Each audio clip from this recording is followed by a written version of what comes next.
It is 6 a.m. in the Mile High City. Good morning, Denver, Colorado. You've tuned in to the Jeff and Bill Show on 710 KNUS. I'm your co-host, Jeff Hunt, along with Billy Thorpe, bringing you the freshest insights and hottest takes from the right, left, and center. It's a beautiful day in the greatest country in history, and we're kicking off a whole nother morning of engaging discussions, critical analysis, most importantly, your calls and texts, because this is where Denver's voice is heard loud and clear. So grab a cup of coffee, Denver. Let's dive into the issues that matter most to you right here, right now. Coming up on the show today, Erin Real, a national correspondent with NBC Radio, is going to break down this Longshoreman strike. What is going on? And is there a run on toilet paper that's happening now? Are we back into that bizarre universe? She's going to tell us what's happening between the longshoremen and the companies, how the Biden-Harris administration is reacting, and how Donald Trump's reacting. And there were pictures of the longshoremen and Donald Trump recently taken. What is all of that about, and how could it affect you? Erin Real will be joining us in just a few minutes. Gabe Evans, candidate for Congressional District 8, will be joining us in the 7 o'clock hour as a new poll comes out showing them neck and neck. I mean, this thing's going to be a horse race. It's going to come down to, it's like that Olympics, right? Who didn't just get their nose across, but their torso, and the technicalities and the rules and all that stuff. Gabe Evans will be joining us in the 7 o'clock hour. And then did you see the dude who downloaded the CBP One app? After the J.D. Vance, Tim Walz debate, he decided to go check out this thing. You'll never believe what he found. You can pick which bridge you can meet a government official under to register as you come into this nation. And then Kamala Harris in the national anthem. Back in 2016, she was asked, should you be standing for the national anthem? And we'll give you her response. And then George Mumma Jr., candidate for House District 25, be joining us in the 9 o'clock hour. So a jam-packed show, lots of news and commentary to cover for you today. Billy, I'm wearing my Broncos jersey for Gabe today. Oh, not really? Gabe Evans. No, different Gabe. The Raiders Gabe. Oh, really? You're wearing that because for Gabe, guess who we're playing this weekend? Oh, that's right. It's a big one against the Raiders. We have not. Denver Broncos have not won a game in the last 8 meetings.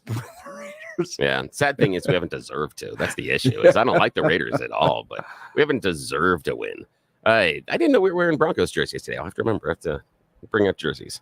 I just throw on jerseys because tomorrow I'll probably have a college jersey or maybe my kid's high school jersey on. So, you know, it's just kind of a jersey time of year. How many jerseys do you own out of curiosity? Just at ballparking it. Probably 10. Oh, dang. That's weird because that means I have infinitely more jerseys than you. That is very strange. That is really weird. However, I doubt that any of our jerseys cross because I own, let's see, two football jerseys and everything else is soccer.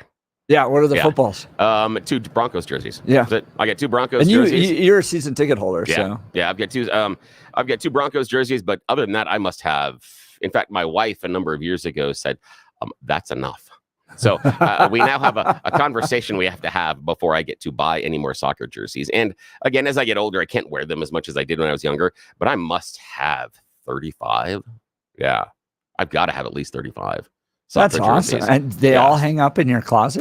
Yeah, some of them. And some of them have migrated down to my son's closet because some are teams that he likes. And there's some jerseys early on that I bought because they were just unusual. And then they're now teams that he likes. And so I'm like, okay, like his team is Manchester United. And years ago, Manchester United caused a huge stink when they put out an alternate jersey, their second jersey, but it was Chelsea blue. That's ridiculous. That's like the Broncos having another jersey. Black and silver. Yes, black. And you're like, wait, but because it was the Chelsea blue color, I'm like, I got to buy that one. So now since he's a Manchester United guy, he has that jersey. He also has, there's a really, really cool black one that they did mid-90s that is really incredible looking. And so I bought that one. And I've got that original.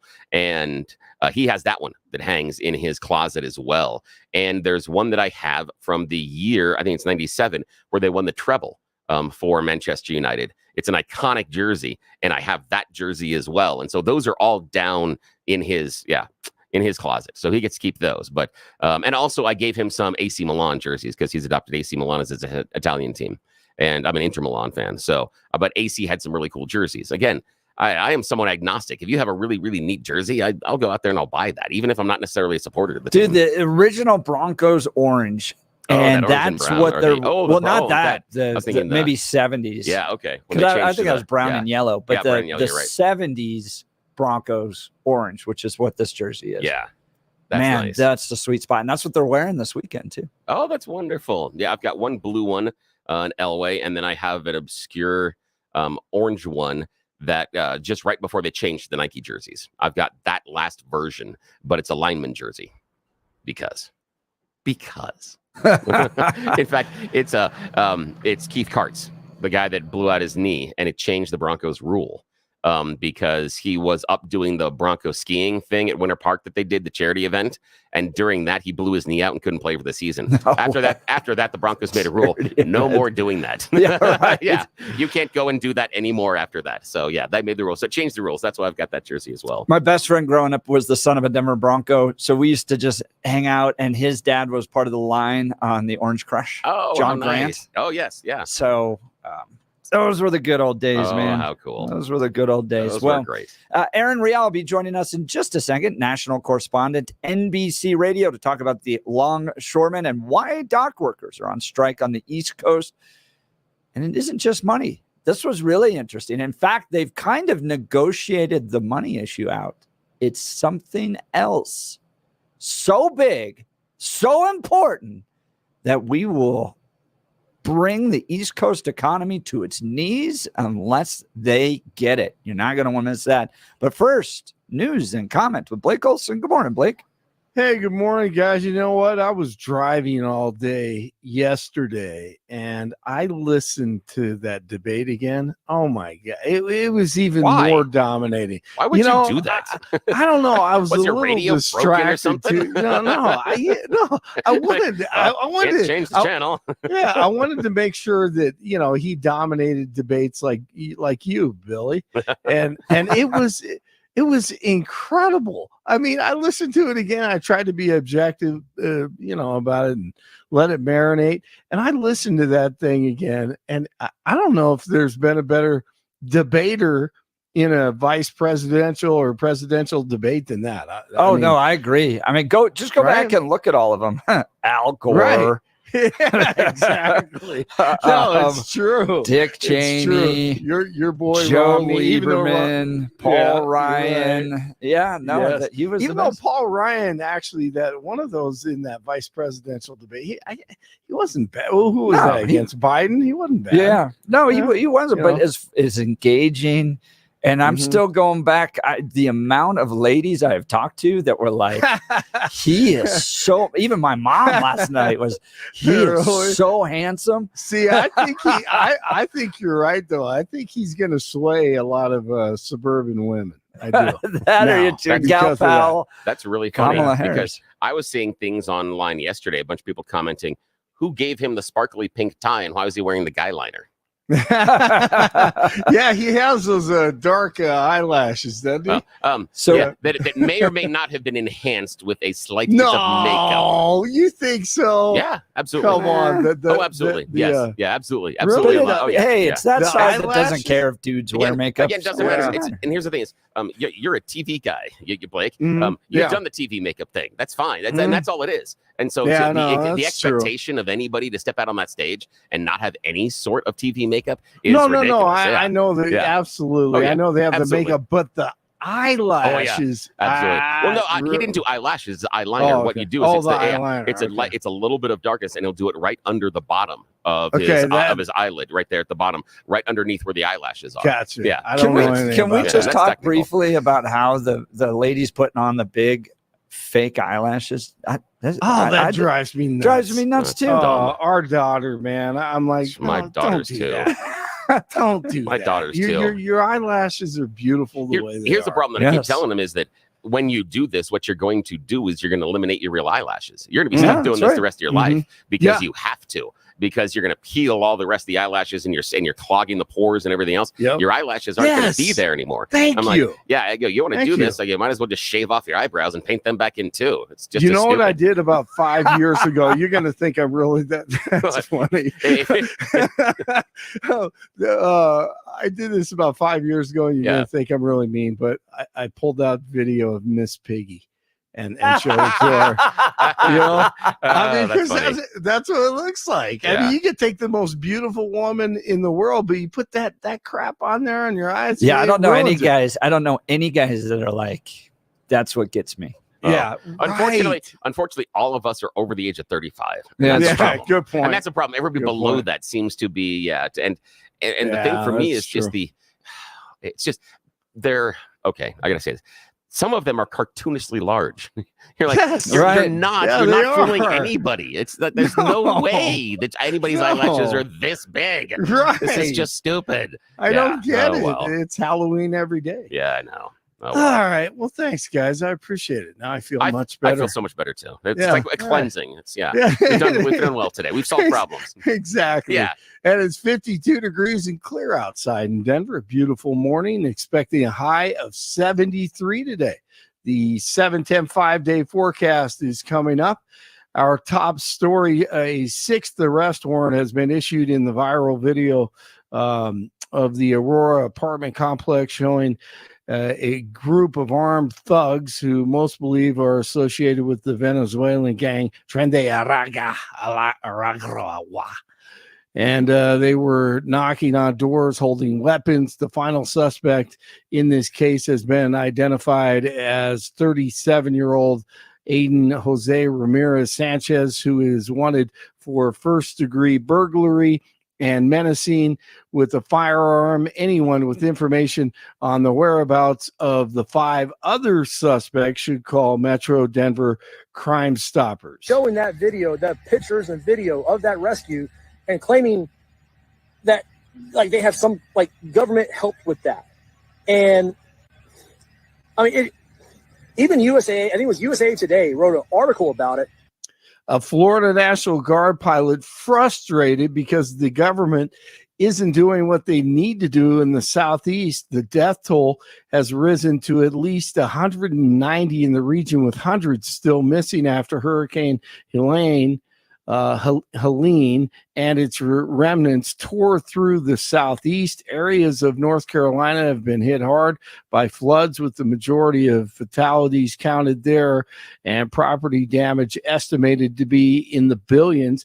And private citizens were rescuing as Biden and Harris sat on their hands. Saying it was a Florida National Guard that went and got it, like with a helicopter. No, it was me, my buddy Charlie, and a civilian named Zeb with his own personal helicopter out of Wilmington, North Carolina. Like, without that civilian, that baby would be dead. And the old lady we went and rescued after that, she'd be dead too, because she had 1 day left of oxygen. No one was going to go get them. I will tell you, when we go up in the air, I probably see 40 civilian helicopters, and I might see 2 Blackhawks, National Guard, military, whatever they are. That's it. No one's out there doing rescues. I have my entire team up here from Florida right now, and they have no ability to go rescue these people other than what they can drive to. And once again, acting as civilians. And now the federal government is going to give $750 to hurricane victims. I'm sure that will help. It's just amazing how much money we give to other people around the world. Now $750 for them. We'll see if the helicopters get off the ground soon. President Biden is visiting Georgia today to survey hurricane damage. It comes a week after Helene made landfall. The American Red Cross of Mile High is calling on local volunteers to help with Hurricane Helene relief efforts. Anyone who is interested in volunteering can find out more information online at redcross.org. Mainstream media reporting the following.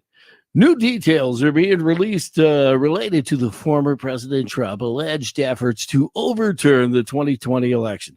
A great way to try and distract from the Walls debate performance on, that was Wednesday after the debate. Special counsel Jack Smith said Trump intentionally lied to former Vice President Mike Pence, state election officials, and the public.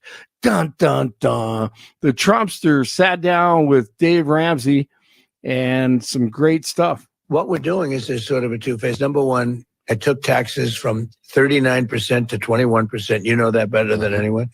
It's the largest tax cuts in the history of our country. And that was great. That's why we became so successful. It's funny. You think we can do that again? Yeah, I think we can go lower. And I'll tell you what I'm doing. I'm bringing it from 21 to 15, but you have to manufacture your product here. And then you pay 15%. And then I'm going to put tariffs on countries so they can't come in and steal our business, so that our businesses now can be competitive. Not that, China came in and just stole all our furniture and many other industries, by the way, including steel. And I saved steel by putting 50% and 100% tariffs on all of the steel that they were dumping.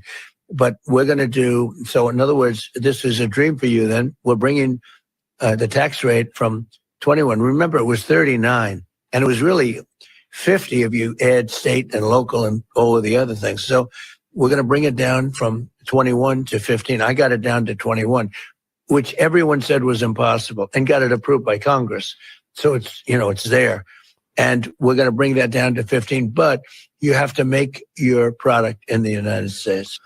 All right, so Ramsey invited Kamala Khan on, but she turned him down. Kamala Khan was on a local Pittsburgh affiliate with an anchor named Joe Delaney. We must all agree that it is in the best interest of the United States, much less our allies, Israel, to ensure that Iran not have the ability to do what it was attempting to do today.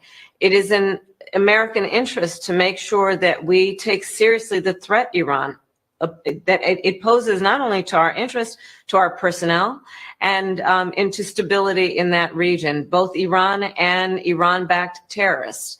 And we will be unwavering. I will be unwavering in my commitment to Israel's ability to defend itself and to take seriously the need to deal with Iran in terms of the threat that it poses. Speaking of Iran and Israel, Jews around the world celebrating Rosh Hashanah. Rosh Hashanah means head of the year in Hebrew, started with the setting of the sun on Wednesday and ends at nightfall on Friday. News brought to you by Lair Fireplace and Patio, Denver's premier source for everything fireplace, patio, and grills, locally owned and operated since 1954, online at lairfireplacepatio.com. 50 in Centennial, 49 in Westminster, 52 in Denver. Jeff and Billy continue. We are on our way right now. It's Thursday. Blake Olson, News Talk 710 KNUS. The only thing that will change weather-wise in the coming days will be some days will be warmer than others, as temperatures will be up and down a little bit, but we're still expecting dry, sunny weather to prevail through the weekend.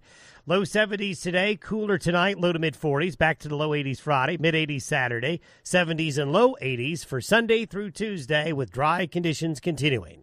Weather sponsored by branchplanning.com. Secure your retirement plans with a free review to help provide asset protection, long-term care, or even income for life. Get your complimentary review at branchplanning.com or call 303-219-0088. Meteorologist Don Day in the 710 KNUS Weather Center.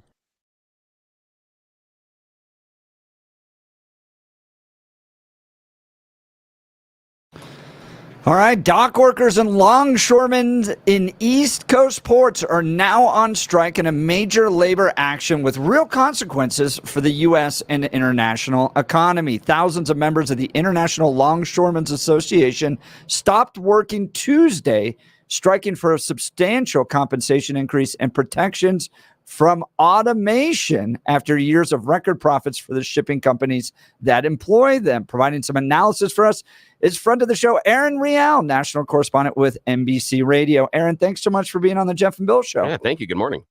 Thank you, Jeff and Bill. It's good to be here. So give us your sense of what's happening here and analysis.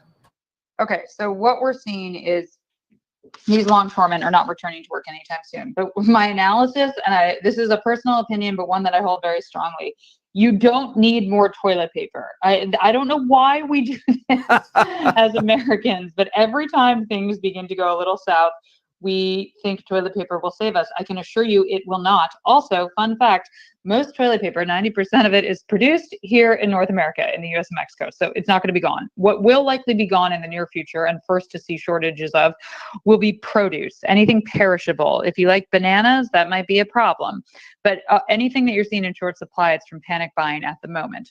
The longshoremen want a big raise. They've been offered a 50% raise by the Maritime Alliance. That is the group that represents the port terminals and the ocean carriers. But Harold Daggett, head of the International Longshoremen's Association, which represents the 45,000 dock workers, says that the 50% offer in terms of increases for pay is not enough. They want 77%, and they want absolute airtight language that there will be no automation or semi-automation. So the future is a tough one to fend off forever. The union actually allowed for some semi-automation in their last contract. They don't want that anymore. And this is a real sticking point. Listen, it's been a banner year in terms of income for these companies. So, and by that, I mean the carriers and the ports, they've made a lot of money. So paying their workers more, not unreasonable, important actually, but not moving forward with like the ticking hand of time that is automation in some regard is going to be a hard one to contend with. Yeah, that's where I see the sticking point to be as well, because things develop, they change. Automation gets incorporated into lots of different things. Eventually, I'll be replaced by an AI robot that'll give you news and commentary on things happening in Colorado. But so, I mean, is there any chance that the owners of these shipping companies are going to agree to no further automation? So there's ways that you can write a contract provision that offer like protections for workers so that they don't just simply lose their job to automation. Basically what you can do things like guaranteeing retraining for other kinds of jobs that any sort of new tech might create. And then there's, other kinds of compensation. They did this on the West Coast with West Coast ports and it worked. It can be done. It's not like it can't happen. It can be done. So the idea that like just no, never, not going to happen, that's a harder one for people to square. And frankly, Harold Daggett, let's talk about this union boss for a second. I encourage folks to Google him for the simple reason that frankly, if you were to have a central casting call for, union boss and this guy came in, you'd be like, okay, tone it down. Right. He has said that he's happy to, keep the U.S. economy hostage. He also lives in a 7,000 square foot multi-million-dollar house. He has been associated with the Genovese crime family. He was acquitted of racketeering and RICO charges, but charged with them nonetheless. This is not a great look. And we're used to seeing Sean Fain, who represented the auto workers, who spoke pretty articulately for their causes and didn't present in this manner. And it's harder to, the longshoremen have a difficult job and get paid a lot for it because it is dangerous. That is fair. And no one says that you shouldn't be compensated for a dangerous job. But the irony here is that much of the automation that they're reluctant to adopt would make the job safer. So again, it's difficult to really get on the side of some side that's being unreasonable. And I'm not saying that I'm not picking any side here.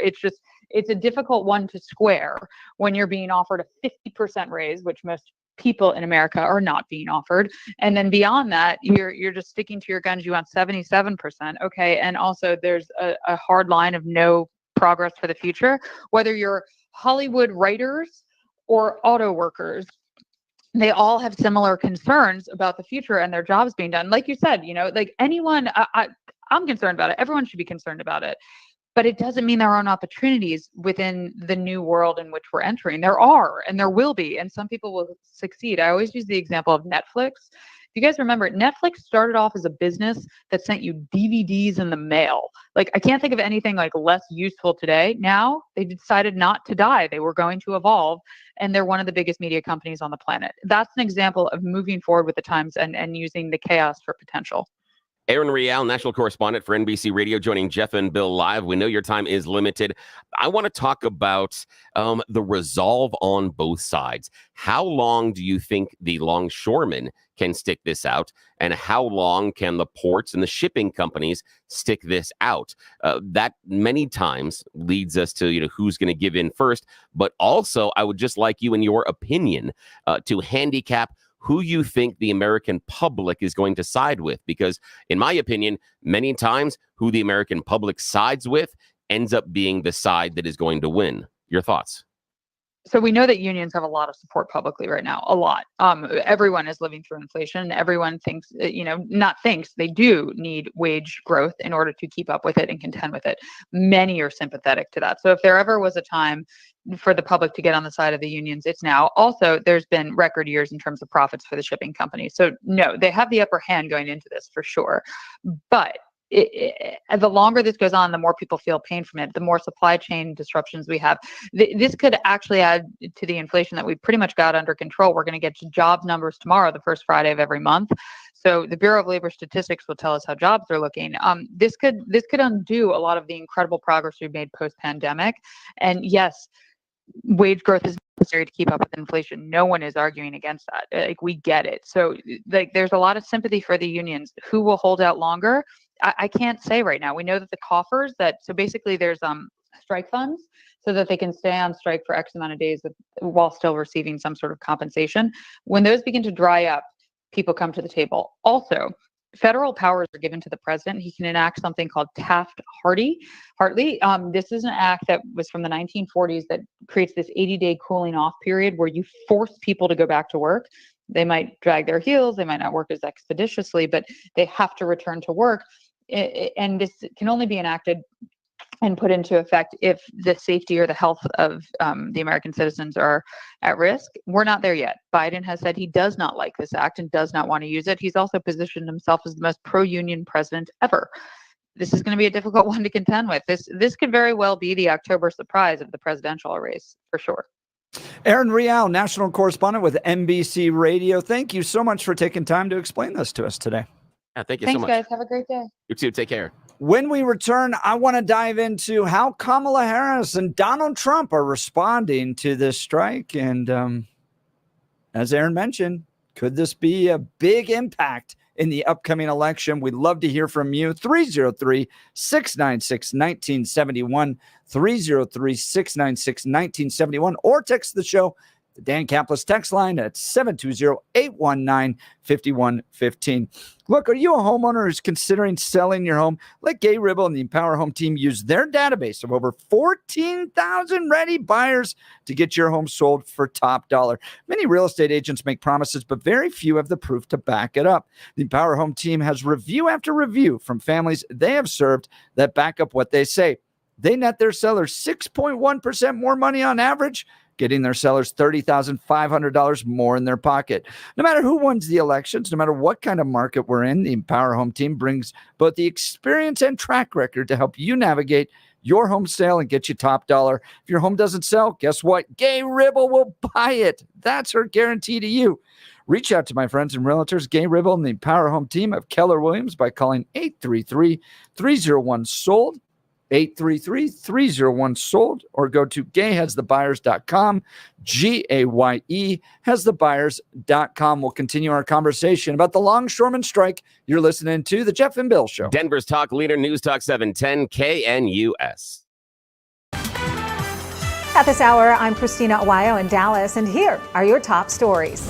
Vice President Kamala Harris has taken a whole lot of heat for skipping out on hurricane preparedness briefings that are a staple on the calendars of officials that came before her in the White House. Now people are saying that this is a preview of how Harris will govern if elected as president, and they're pointing to the fact that she didn't book a trip to survey the damage left behind by Hurricane Helene until 5 days after it made landfall. Former acting DHS Secretary Chad Wolf said that it's clear the Biden-Harris team underestimated the severity and magnitude of the storm and is now playing catch-up, and people are paying with their lives. Veteran Federal prosecutors say they might bring additional charges against New York City Mayor Eric Adams and indict others in the corruption case against him. They made the announcement on Wednesday during a hearing for Adams. He pleaded not guilty last week to charges alleging that he accepted about $100,000 worth of free or deeply discounted flights, hotel stays, meals, and entertainment on international trips that he mostly took before he was elected mayor when he was serving as Brooklyn's borough president. Prosecutors say the travel perks were arranged by a senior Turkish diplomatic official in New York and Turkish business people who wanted to gain influence with Adams. One of two doctors charged in the investigation of the death of Matthew Perry pleaded guilty in a Los Angeles federal court to conspiring to distribute ketamine. That's what you need to know at this hour. In Dallas, Christina Aguayo, Salem News Channel.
Welcome back to the Jeff and Bill Show. Let's go to the phone lines. Barney, good morning, Barney. You're on our program. Good morning, Jeff. Good morning, Billy. So let's, Jeff, give me a break here because Billy's probably not going to like what I say.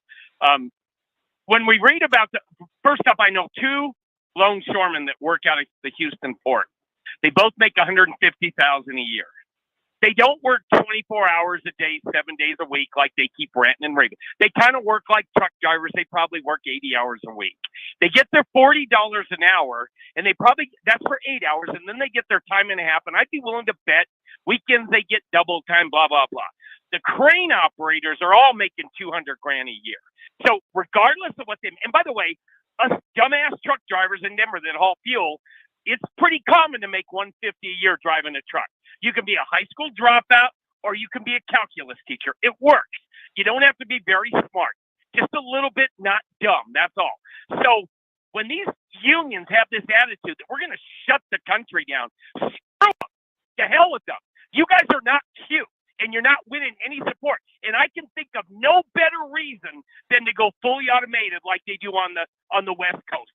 These people are clueless. They're just and the union guy, keep in mind, the union guy, he doesn't give a damn about the guy below him, and he really wants the guy above him to just die. They really don't. It's got to be the most selfish thing that you can do. So I say, screw them, make them automated, and I guess 25,000 people will be without a job. I don't have a right as a truck driver hauling fuel to bring a city down. I'm not going to do this because you're not paying me enough, or I don't like my benefit package. So I can destroy, a small, just within the fuel industry in Denver, 300 trucks stop hauling fuel. You don't have a right to shut down the economy of Denver because you're a clown and you want benefits. There's arbitration. And the bottom line is you're what you're worth, period. If your employer says, hey, I'm going to cut you a check, just like the NFL. I think some of these guys are not worth $50 million, but you've got somebody dumb enough to cut you a check for $50 million. So yeah, that guy's worth $50 million to throw the football. Same as out here. You're only worth whatever, you can do for society, whatever you want to call it. But no, these people, you are going to lose compassion. Everybody's going to throw you. Can't wait for automation. You guys have no right to shut the country down like this. They are going to screw us over. Barney, that's all I got to say. And I don't care if Billy doesn't like me. Barney, if they can negotiate a contract that gives them 50% more, don't they deserve it? That's what you just said, correct? No, they don't.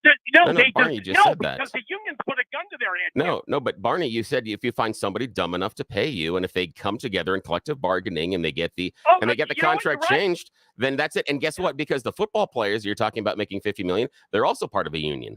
Same thing. Absolutely. Same things, man. So so that's what you're mad about. You're absolutely right. You're absolutely right. You're mad about the system. I got news for you, Billy. The shipping companies, they're not going to go along with this one. We're going to do AI. And keep in mind, those ships, now I might be pulling this out of my butt, but I'm pretty sure when I was hauling fuel out of North Carolina, those barges, and they were the small barges, they weren't the ocean-going barges. I think that they said those guys would go through 1,000 gallons of diesel an hour.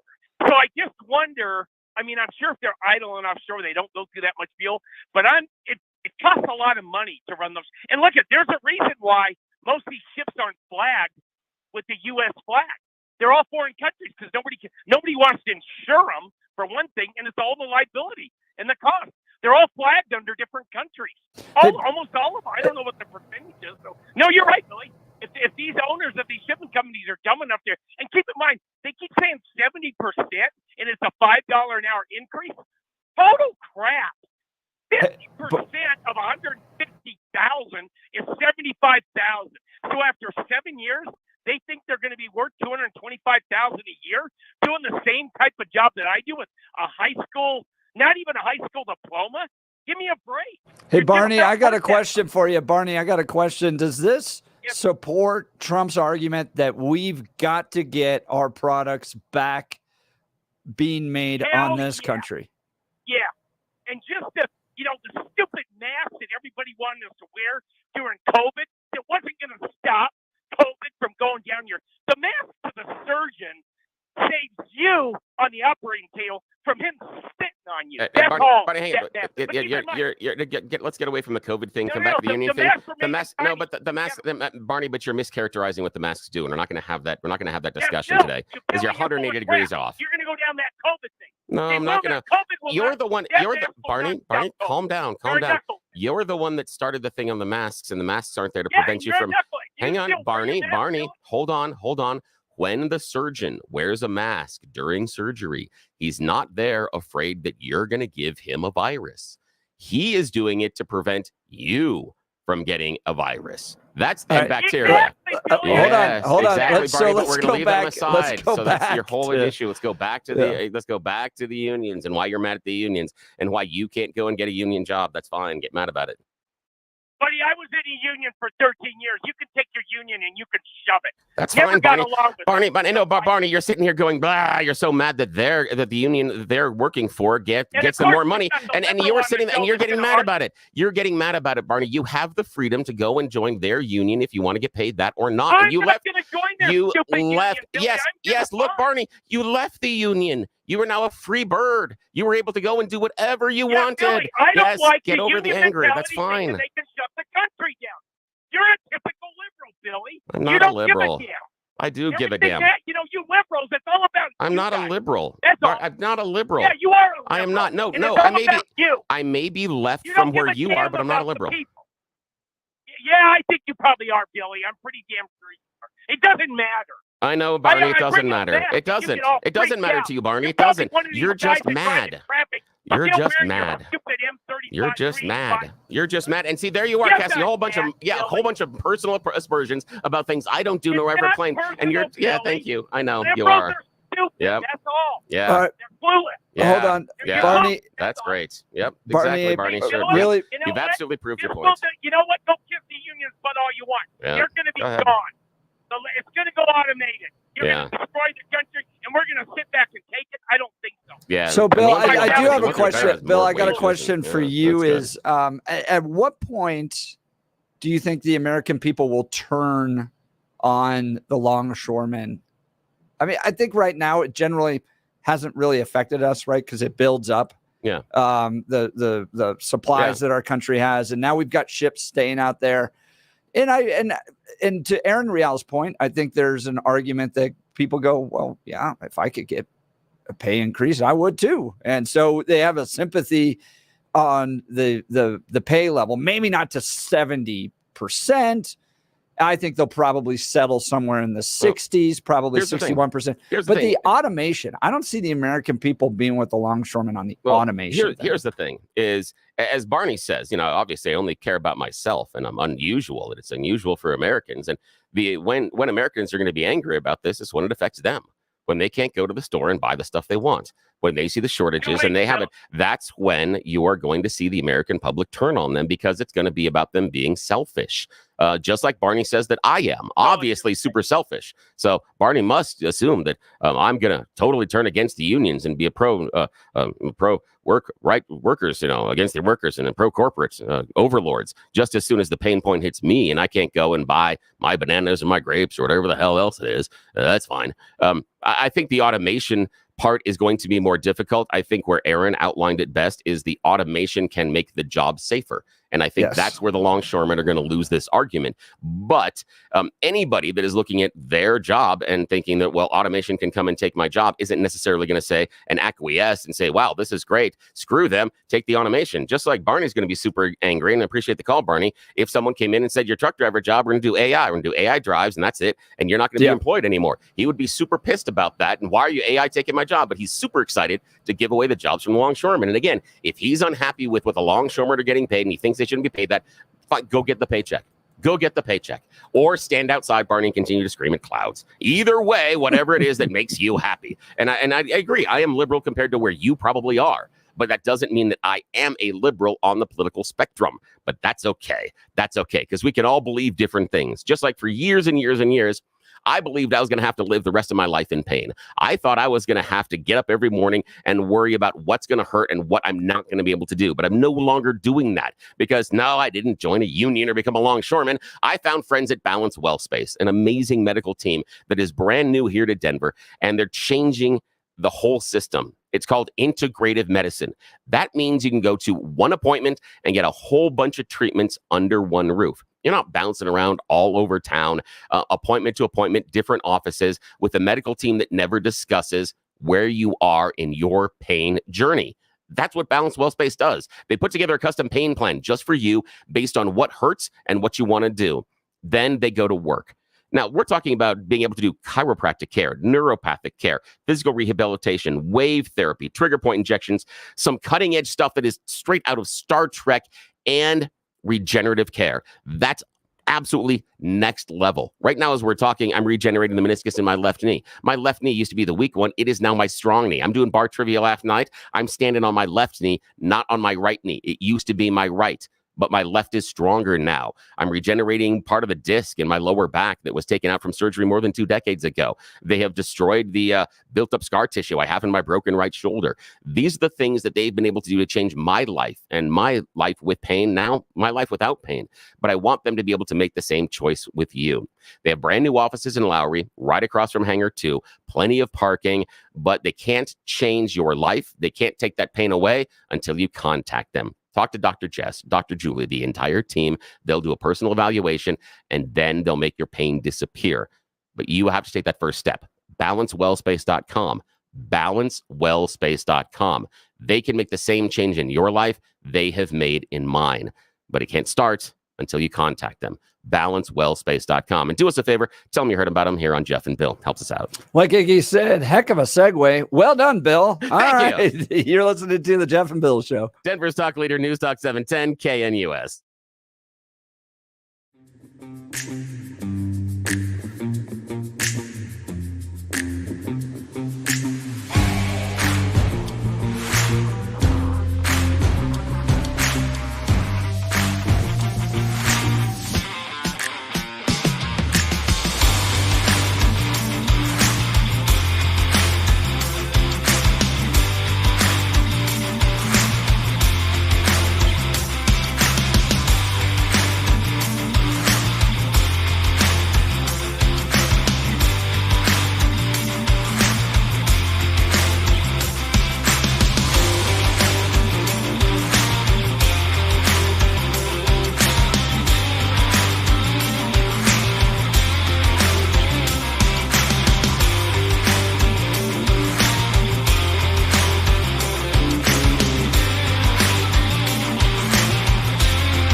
Great conversation about the Longshoremen's. That Thanks was so much fun. for that call from Enjoyed Barney. That was great.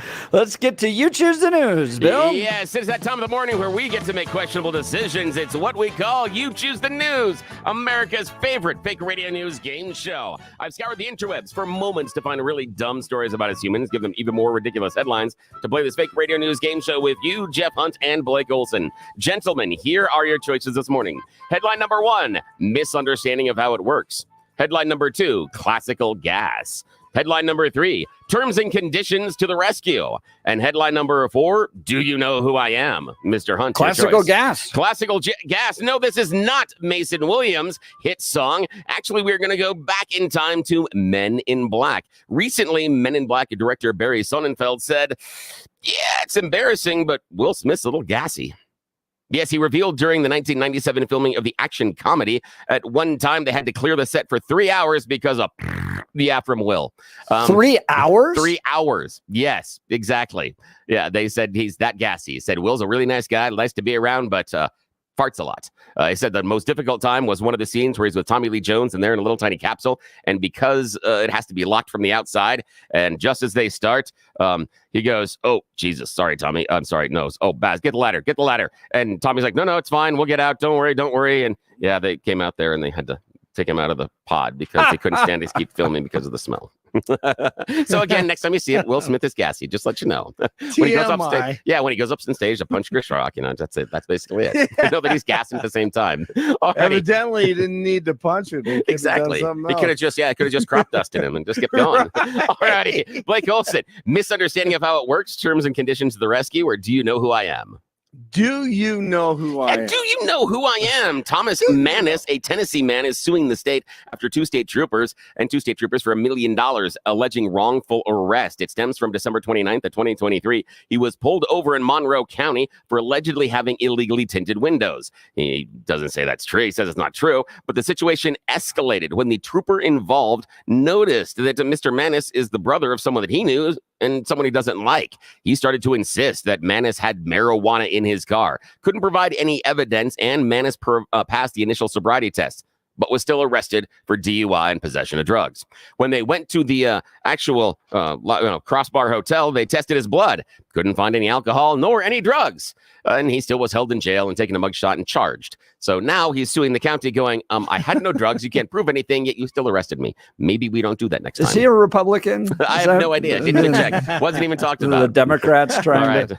And final one, Mr. Hunt, misunderstanding of how it works or terms and conditions to the rescue. Terms and conditions. Terms and conditions to the rescue. A married New Jersey couple that was in a severe accident during a ride in an Uber has just found out they cannot sue the company because of the Uber Eats terms and conditions. This may take you back to the Disneyland example, but John McGinty and Georgia McGinty, who were severely injured in the car ride, found out that the terms and conditions that they collect on Uber Eats means even in the accident, they have to go to arbitration. That's what the court said. They're sliding in those things everywhere now. Yeah, they are. Do you breathe oxygen?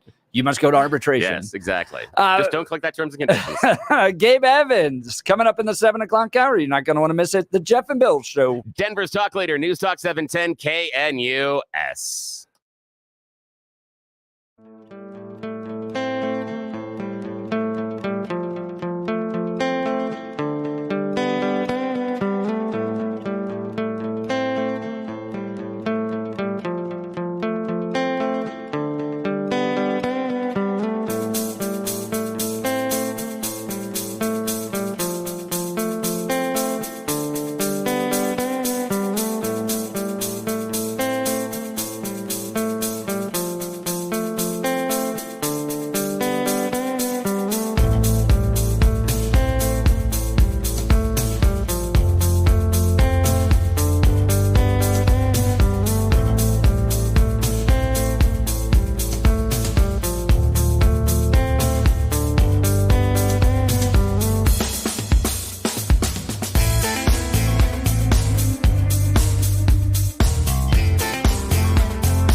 It is 7 a.m.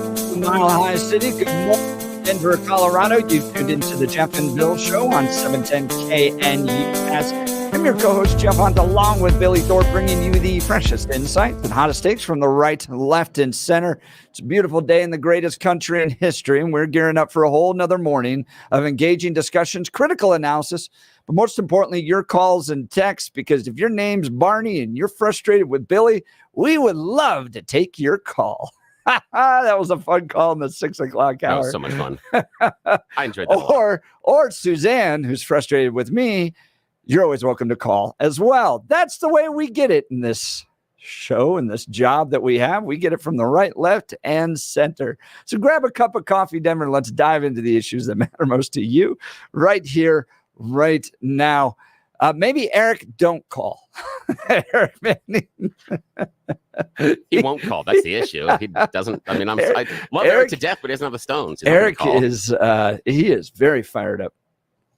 Maybe a walk would be good for Eric. I wish you could see our text messages sometimes. They are a lot of fun.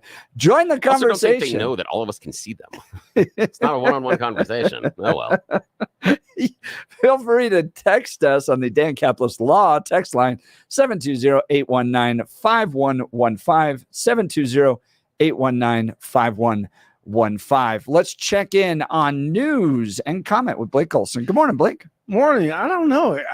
I'm trying to think. Eric. I can't remember him, but you know who I need? He's Mr. Burritos. Oh, breakfast burritos. Eric. Okay. Yeah. How about? I haven't heard from Erin in a long time. I like hearing from Erin. Erin Real from NBC. Oh no, we just heard from her. Erin. Yeah, I heard from him in a couple of weeks. Yeah. Okay, good. Because I need if he's available, I'd like him to call you guys this morning. We need a little Erin on this Thursday. All right, it's 50 and clear in Denver, expecting a high of 73 today. The 7-10 5-day forecast is coming up. Our top story. All these government officials and social media, they're showing that video, that pictures and video of that rescue, and claiming that like they have some like government help with that.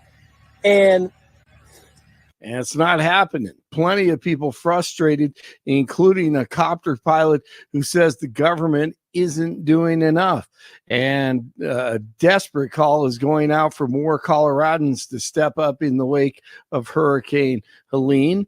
The Red Cross is critically low on volunteers. They need people willing to travel for 2 weeks to assist in every area of recovery, from handing out food to delivering aid in emergency vehicles. The deadly storm left a path of destruction in 6 states.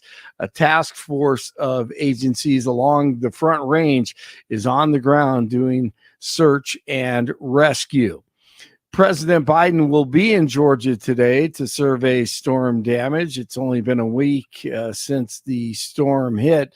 Biden is also scheduled to visit Florida, where Helene made landfall. The death toll has risen to at least 190 across the Southeast, with hundreds still unaccounted for. Hey, Blake, I was thinking about, I'm old enough to remember how the media just destroyed George W. Bush over his lack of response, delayed response, even though a lot of that was attributed to the governor of Louisiana at the time. But I mean, you had Kanye West going, George W. Bush hates black people. Everybody got up and just lit into him because of a slow. And look, he flew over just looking out his window. Meanwhile, you have Joe Biden sitting on a beach during the hurricane in Delaware, claiming that just because he has access to a phone, he's coordinating response. Well, thank you, King Biden, for your care of the little people. Nothing. And the media is giving this guy a pass. They're giving Kamala Harris a pass on this when they filleted George W. Bush for his delayed response. They roasted him. You know, that's funny you bring that up, because I was listening to the debate. Not only was I thinking about that with New Orleans and everything they talked about Bush, but remember how they used to just roast him and just crush him when he would say, instead of nuclear, he would say nuclear. Right. And I'm listening to the debate, and Walls is just nuclear. Everyone says nuclear instead of nuclear.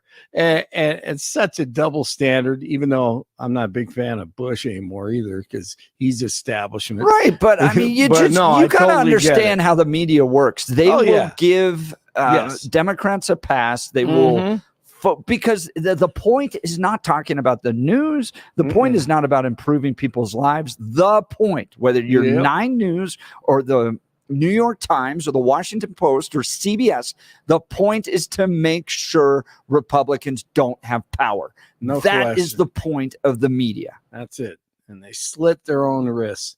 Israeli Prime Minister Netanyahu says Israel is at the height of a difficult war against Iran's axis of evil. Netanyahu made the comment Wednesday after 8 Israeli soldiers were killed while fighting in South Lebanon against the Iranian-backed Hezbollah. It was the biggest loss by Israel on the Lebanon front in the past year. The strike by U.S. dock workers is prompting some panic buying. NBC National Correspondent Erin Real on with Jeff and Bill last hour, and this was great stuff. You don't need more toilet paper. I don't know why we do this as Americans, but every time things begin to go a little south, we think toilet paper will save us. I can assure you it will not. Also, fun fact, most toilet paper, 90% of it, is produced here in North America, in the U.S. of Mexico, so it's not going to be gone. What will likely be gone in the near future and first to see shortages of will be produce, anything perishable. If you like bananas, that might be a problem. But anything that you're seeing in short supply, it's from panic buying at the moment. The Longshoremen want a big raise. They've been offered a 50% raise by the Maritime Alliance. That is the group that represents the port terminals and the ocean carriers. But Harold Daggett, head of the International Longshoremen's Association, which represents the 45,000 dock workers, says that the 50% offer in terms of increases for pay is not enough. They want 77%, and they want absolute airtight language that there will be no automation or semi-automation. That was great stuff, and I agree with Barney, by the way.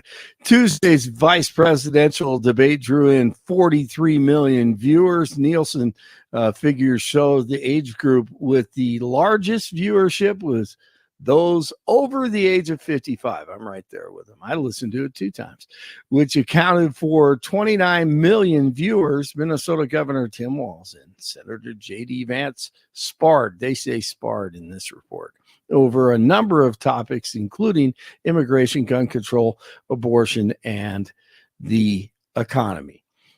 48 in Littleton, 49 in North Glen, and 50 in Denver. Jeff and Bill continue. I do give a damn. You know, you liberals, it's all about I'm not a liberal. That's all. I'm not a liberal. Yeah, you are a liberal. I am not. No, And no. it's all I may be. about you. Yeah, I think you probably are, Billy. I'm pretty damn sure. It's Thursday, and we are rolling. Blake Olson, News Talk 710. KNUS. The only thing that will change weather-wise in the coming days will be some days will be warmer than others, as temperatures will be up and down a little bit, but we're still expecting dry, sunny weather to prevail through the weekend. Low 70s today, cooler tonight, low to mid-40s, back to the low 80s Friday, mid-80s Saturday, 70s and low 80s for Sunday through Tuesday, with dry conditions continuing. Weather sponsored by branchplanning.com. Secure your retirement plans with a free review to help provide asset protection, long-term care, or even income for life. Get your complimentary review at branchplanning.com or call 303-219-0088. Meteorologist Don Day in the 710 KNUS Weather Center. The only thing that will change.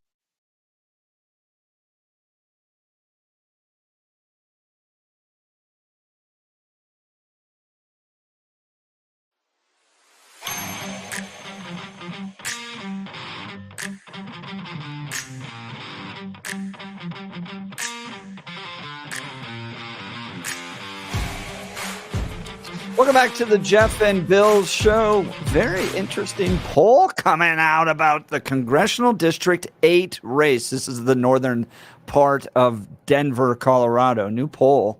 This comes from the Denver Post, by the way. The new poll shows how close Representative Yadiro Cavero's race against Gabe Evans is with plenty of undecided voters. A battleground 8th Congressional District could help swing control in the U.S. House in January. This is one where they are pouring millions of dollars into the race nationally, because this one could have gone the other way. If you remember, it was Barb Kirkmeyer versus Yadira Caraveo, and many argued it was the Libertarian in the race that kept this from being a victory for Barb Kirkmeyer. But now the Libertarian's out. It is a head-to-head, neck-to-neck race between Gabe Evans and Yadira Caraveo. New poll shows it could be anybody at this point. Joining us to provide some commentary on this is the candidate himself, Gabe Evans. Thanks so much for being on the Jeff and Bill Show. Yeah, good morning. No, thanks so much for having me on with y'all. All right, how you feeling? You're what, 30 days out, 32 days out? Is Gabe Evans going to win this race? Yeah, I mean, we saw the poll numbers come out yesterday, and honestly, it was a huge boost for us. We knew we had a message that resonated with folks, and the other side outspent us by well over 2-1. But clearly, the folks in Colorado and in the 8th Congressional District are ready for a change, because they're not buying what the other side is saying. They know my background as a Colorado native, a 12-year veteran of the U.S. Army and Colorado Army National Guard, another 10 years in law enforcement. And they know that I have what it takes to fix the issues that we're facing: rising crime, rising cost of living, an unsecured border, and the fact that fentanyl is plaguing our communities. And we're the number 2 state in the nation for teenagers overdosing and dying on the stuff. These are problems, and I know how to fix them. I agree with that. And you've got a great track record, not only in the military, but with law enforcement and in the state house. This seems like a natural step up from you. Look, Yadiro Caraveo has a similar problem that Kamala Harris has. You're already there. You have the job. Why aren't you making things better? What's been her response to the claim? Like, all right, you have the opportunity to make a difference, but you're not. Well, she's 100% running away from her record because she has no policy positions to be proud of. She repeatedly voted to keep the southern border open. She voted to make Colorado a sanctuary state. It is illegal in Colorado right now for state or local law enforcement to be able to coordinate with their partners at ICE. So when we see gang violence happening in Aurora, if those gang members are present in the country illegally, and a judge lets them out of crime on either, lets them out of jail on either a PR bond or a very low bond, it is illegal for the Aurora Police Department or any other law enforcement in Colorado to reach out to Immigration and Customs to get those individuals deported. And that's because of a law that my opponent voted for. She brought one of the most damaging bills to Colorado agriculture. She brought the most damaging bill for domestic energy production in Colorado.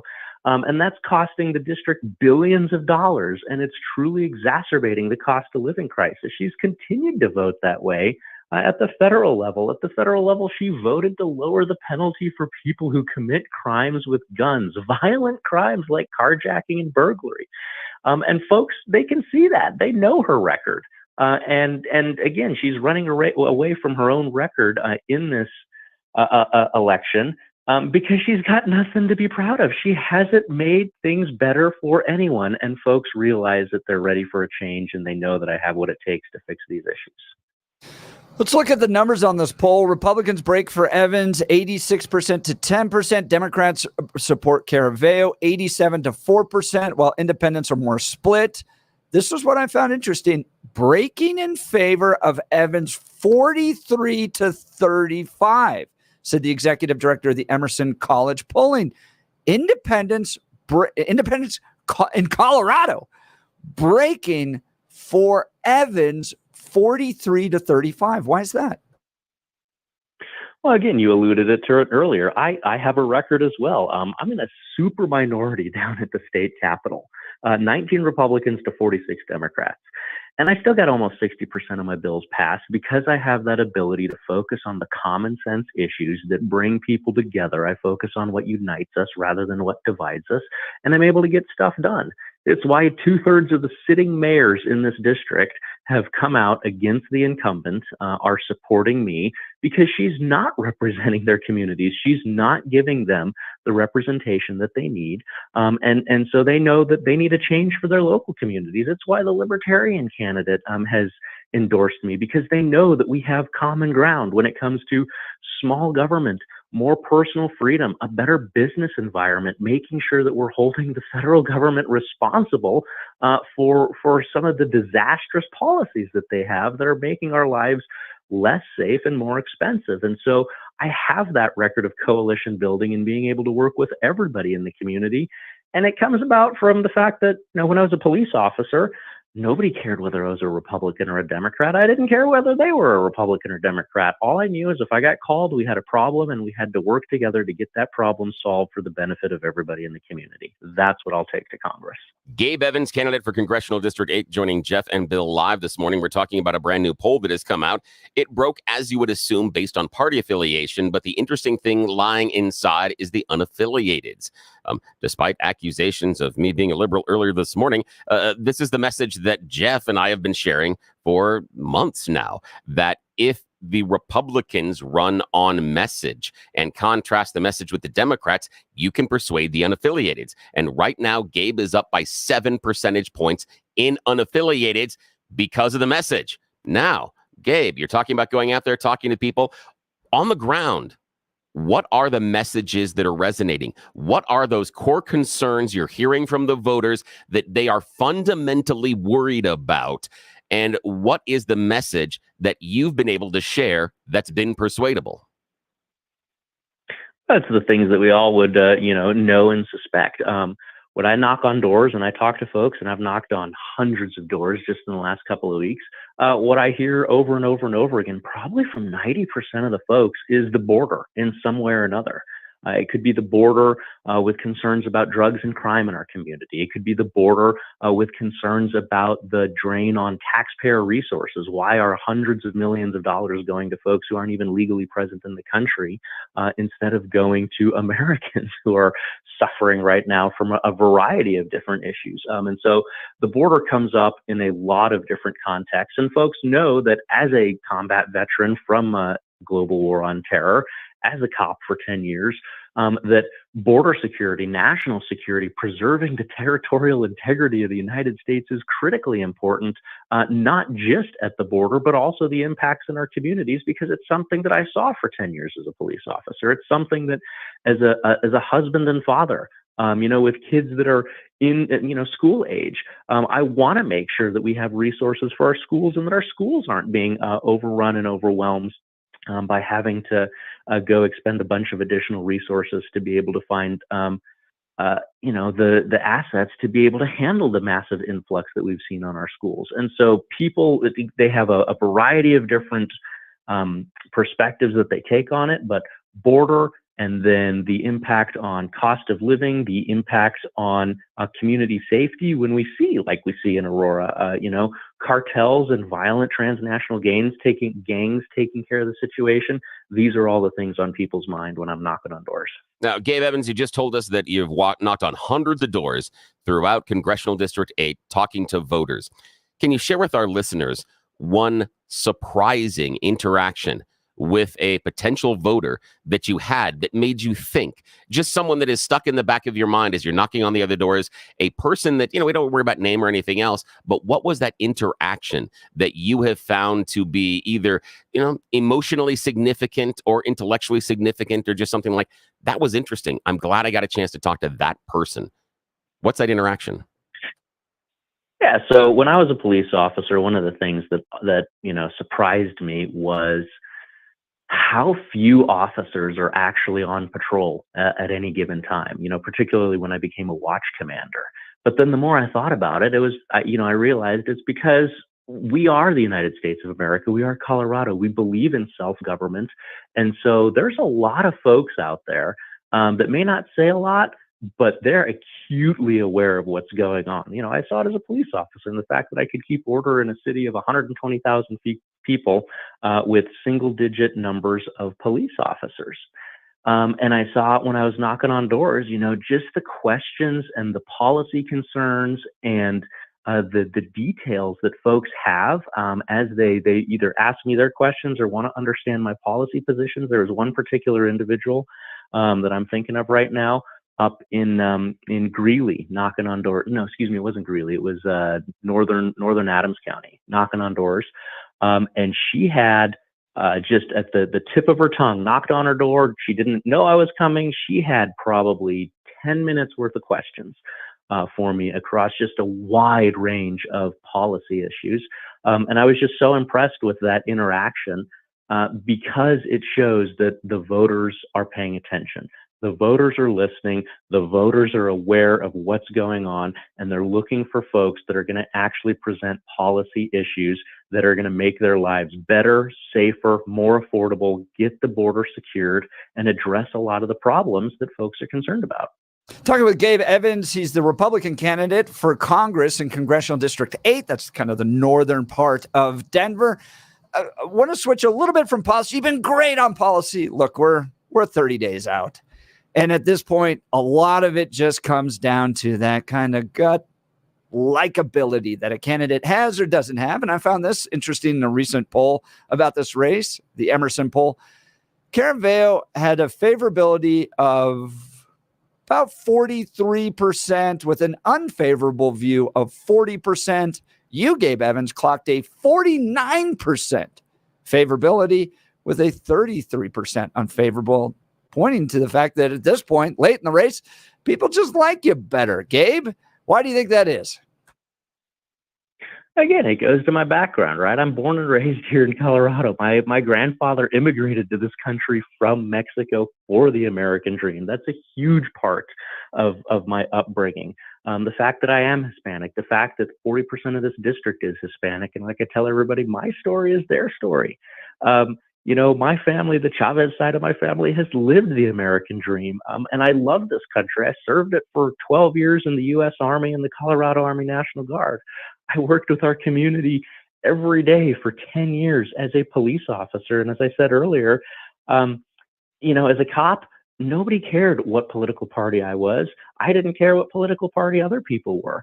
We were there to work together to solve problems. Here's a quick story from my first year in law enforcement that really kind of highlights how I work with folks. I'd never been a cop before. I didn't know what I was getting into. I sat down with my sergeant after the first year for my annual review, and he said, "Gabe, you had a great year. You made 41 arrests, and you went to 1,800 calls for service," which means that 1,759 times out of 1,800, I'm not there to arrest somebody. I'm not there to write them a ticket. I'm there to work with the community to solve a problem and figure out how we make life better for everyone. That's the attitude I took down to the state capitol. That's the attitude that I'll take to Congress. And I think that's why, we have those good numbers, because folks know and trust, given that I put my life on the line up, 3 times to take care of the country, state, and community. Folks know and trust where I'm coming from, what my motivation is, and that I mean it when I say it, that I truly will work with everybody in the community to try to solve these problems, get the border secured, get our crime problem. We are the number 3 state in the nation for crime. That's unacceptable. We've got to get that under control. And folks know that I mean it when I say it, that I have both the skills and the ability to work together to get these things solved. I think similarly to J.D. Vance, the ladies love a conservative, articulate man in uniform, and we saw that Tuesday night, and you're going to get that with Gabe Evans as well. All right, Gabe, final question. Kyle Saunders, a political science professor at Colorado State University, said this about the Congressional District 8 race. This could come down to 500 or 1,000 voters. This is how tight this race is, and it could mean one party controls Congress or another. That is how critical Congressional District 8 is. People want to help you out. They want to get in the fight. How do they do that? Yeah, so visit my website, electgabeevans.com, electgabeevans.com. You can learn more information about me there. Send us an email. We're always looking for, folks to volunteer. It costs a ton of money to keep our ads up on the air. So if you have the ability to donate, would love to be able to earn your support in that way. Because look, at the end of the day, what that poll told us was folks have a lot of concerns. Biggest one is cost of living right now. And the record is clear. I support folks who are going out and doing the hard work to earn a paycheck, to build jobs for our community. And my opponent doesn't reward work. She has voted for taxes, fees, red tape, and regulation. I'm somebody that thinks we should reward work, and my opponent doesn't have that same view. And so if we're going to get the cost of living under control, we got to send somebody to Congress that's going to reward work, reward our economy, make things cost less.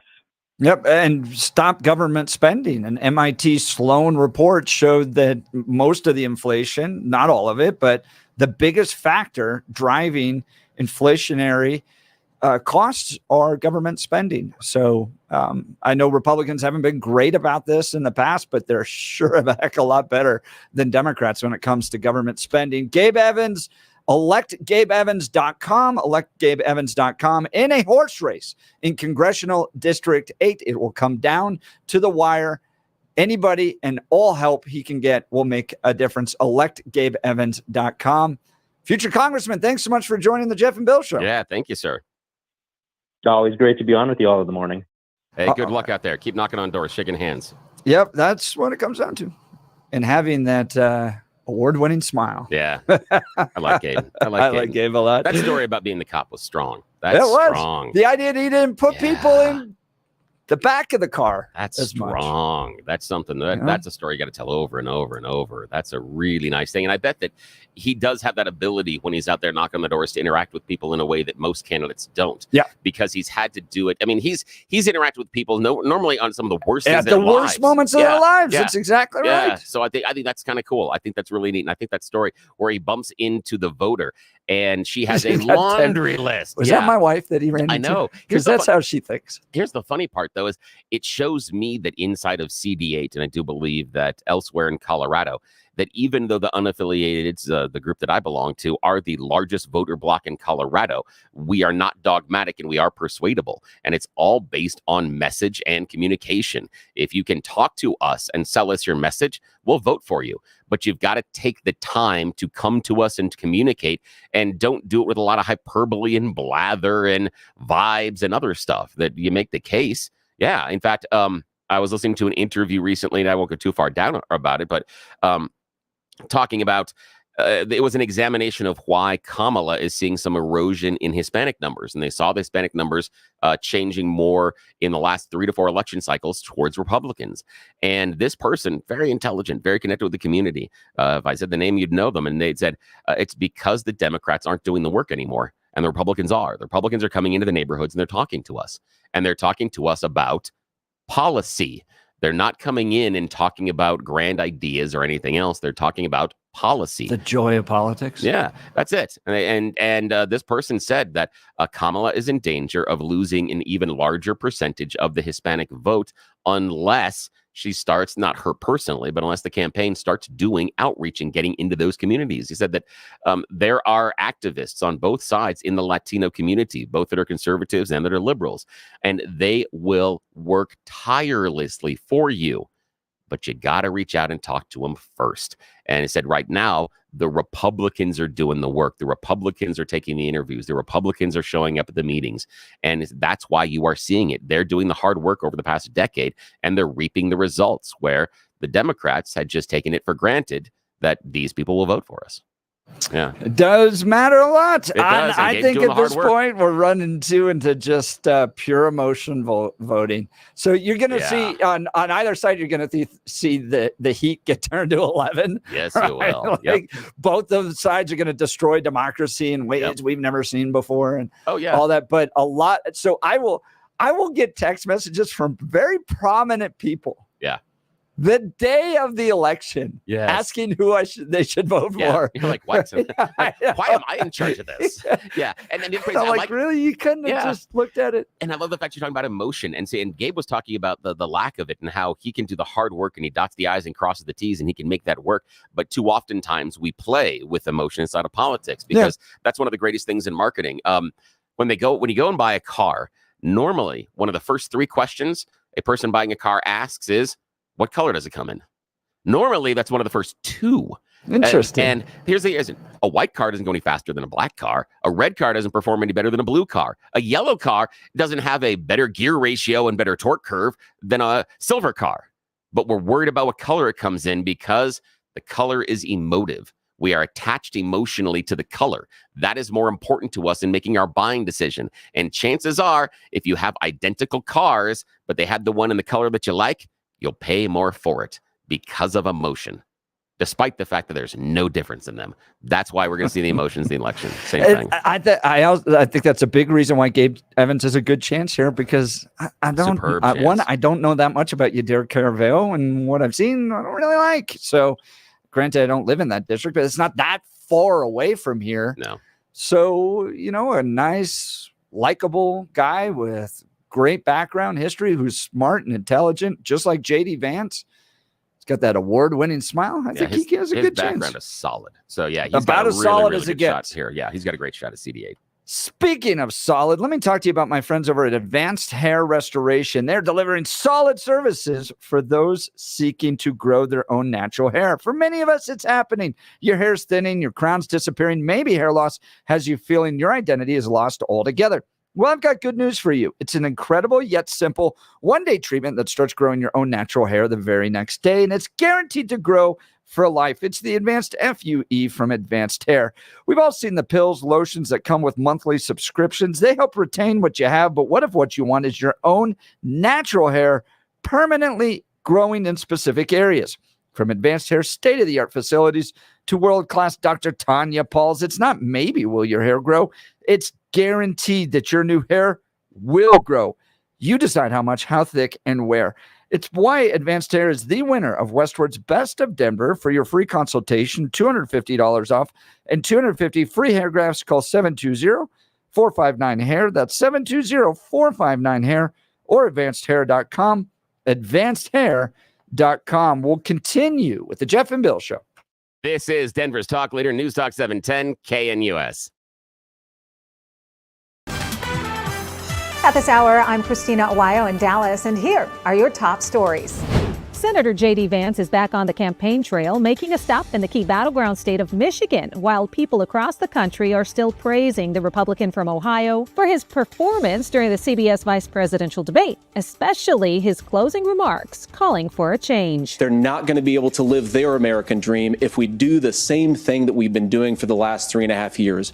We need change. We need a new direction. We need a president who has already done this once before and did it well. Please vote for Donald Trump. And whether you vote for me or vote for Tim Walz, I just want to say I'm so proud to be doing this, and I'm rooting for you. God bless you and good night.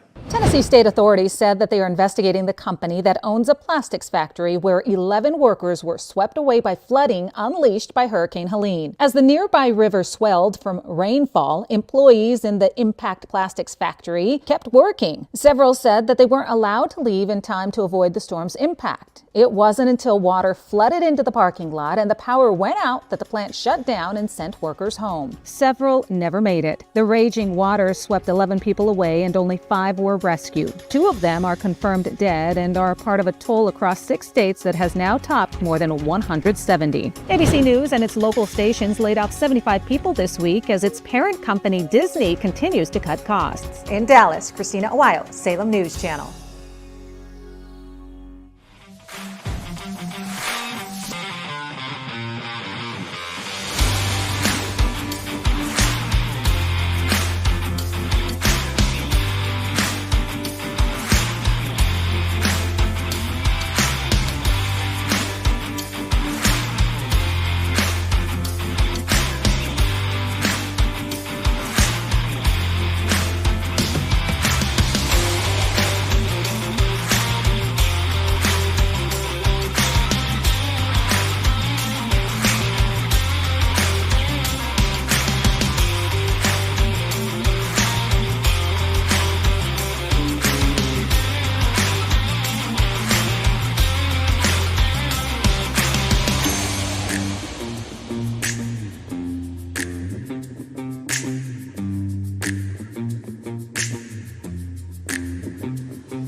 Welcome back to the Jeff and Bill Show. So this guy, just an average Joe, watches the debate on Tuesday night and sees Tim Walz and J.D. Vance talk about the CBP One app, which gets into Customs and Border Patrol One app, decides to download it, see what it does.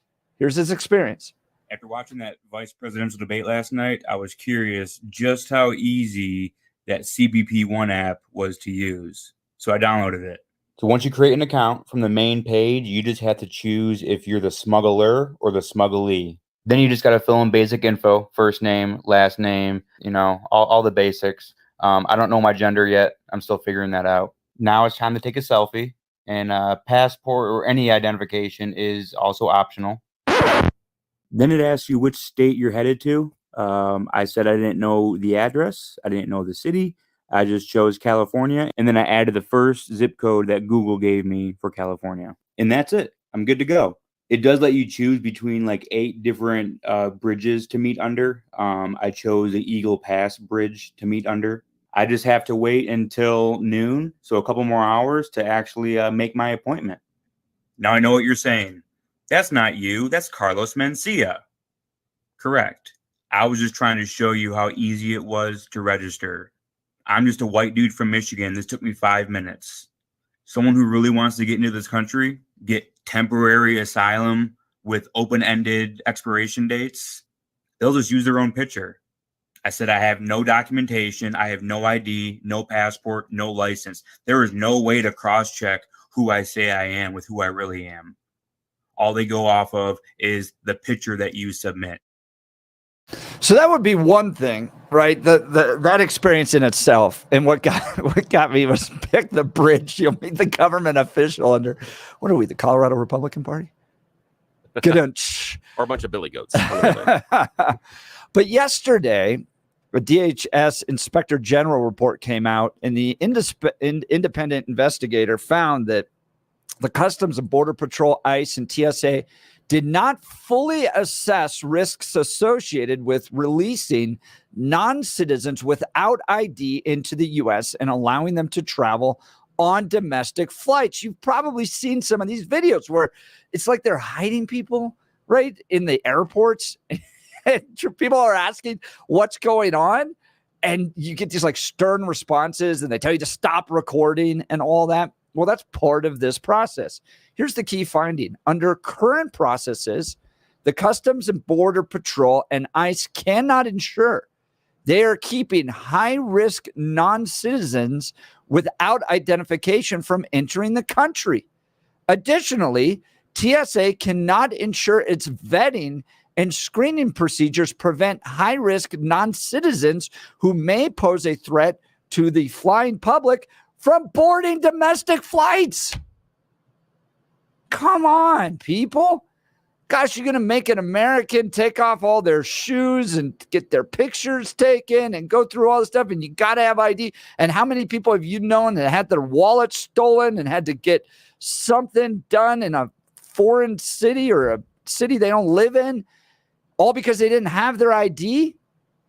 The IG says that according to federal law, non-citizens without ID are not admissible into the country and shall be detained. But the Customs and Border Patrol and ICE are permitted to release non-citizens into the U.S. based on various circumstances. The report says that Customs and Border Patrol and ICE accept, quote, self-reported biological information, which they use to give migrants immigration forms, who are then able to get on domestic flights even if they don't have ID. The IG says, this is the people that investigated it, says he asked DHS for data on the number of non-citizens who did not have ID who were released into the U.S. between fiscal years 2021 and 2023, but Customs and Border Patrol and ICE were unable to provide the data because they don't log whether a non-citizen had ID in their databases. The Office of the Inspector General adds that immigration officers we interviewed acknowledged the risks of allowing non-citizens without ID into the country. The report finds that TSA relies on data and background checks on non-citizens from Customs and Border Patrol and ICE to determine if someone is a threat. But if the data is incomplete, TSA's methods to screen individuals who pose a threat would not necessarily prevent these individuals from boarding flights. I've lived through 9/11. The idea that we're putting people without ID, without significant background checks, coming from God knows what country, onto our planes is crazy. And granted, they probably can't coordinate an attack the same way 9/11 happened, but who are we letting into our country? And then you pair that with the guy who just made this video, pick the bridge you'll meet the government official under. This is such a mess, and it's not a mess based on ignorance.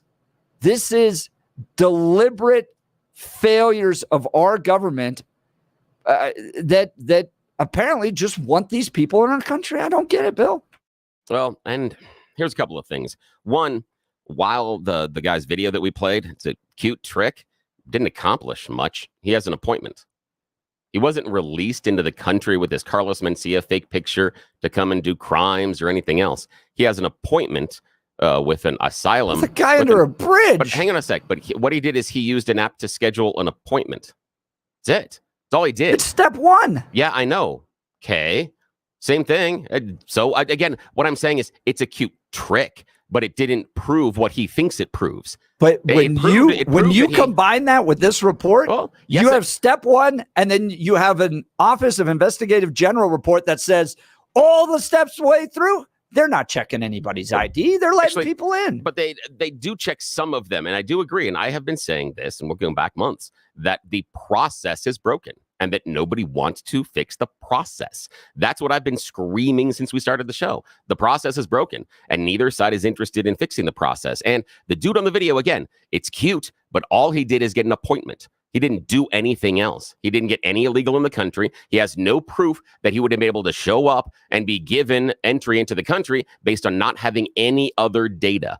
He didn't show any of that. All he did is he made an appointment. This OIG report shows that you can get into the country without any other data. It shows, but there are some other qualifications. Not just, oh, sorry, don't have it, and they just release you and go, okay. Self-reported biological information? That's some of it, but they do say biography. But there are some stuff inside of there that is cross-checked. But this is the problem that I have with this, with the DHS and the IG report. Can we believe it?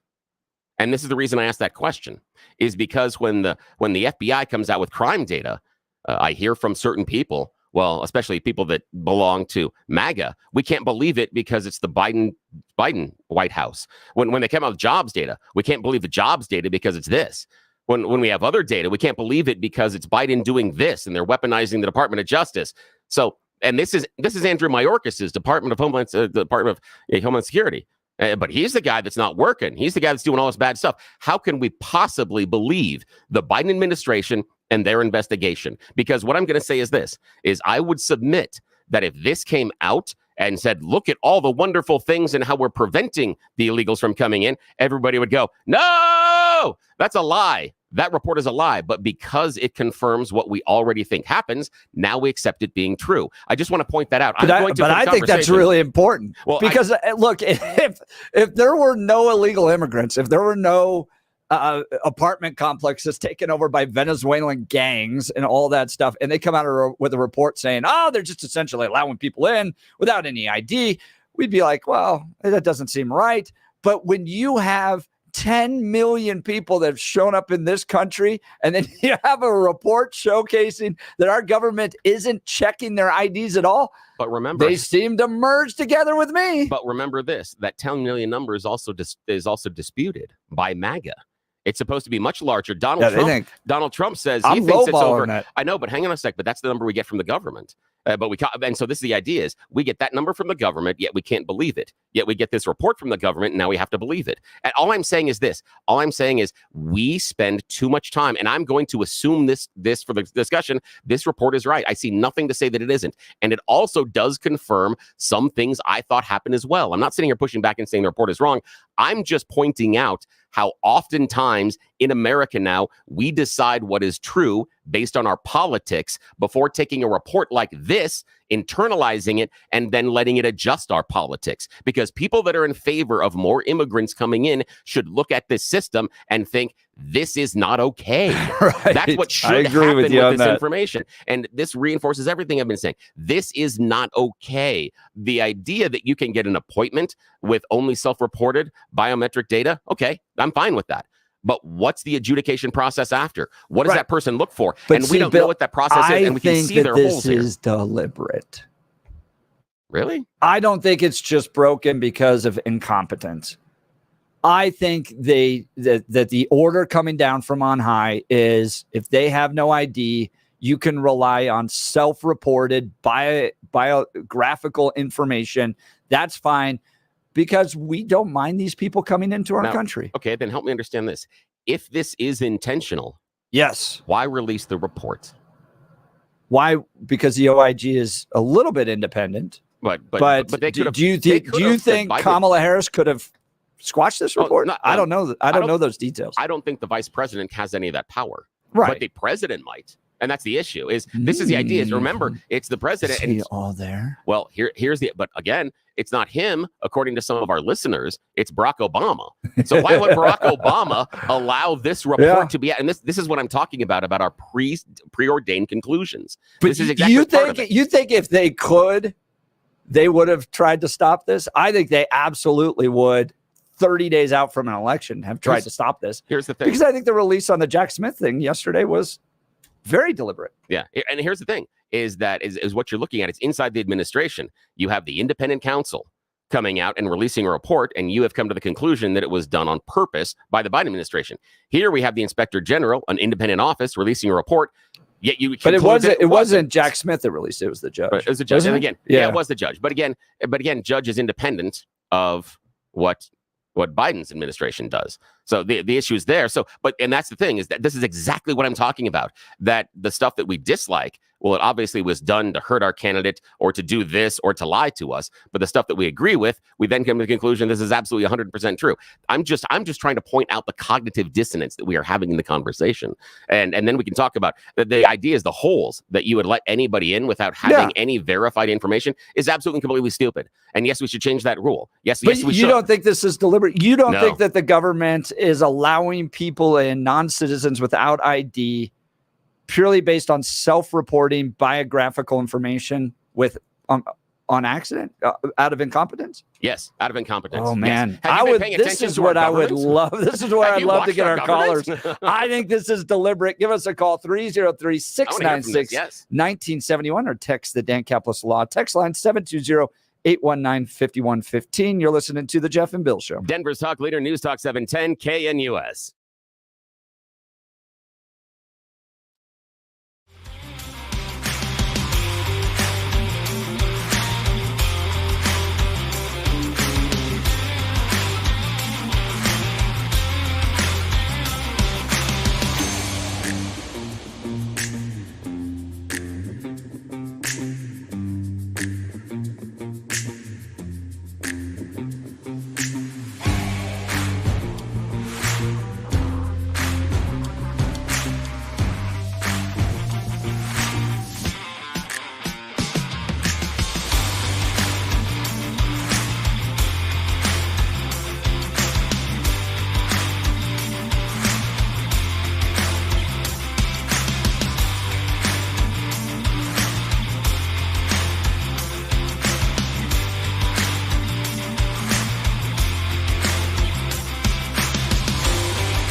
Give us a call. Would love to hear from you.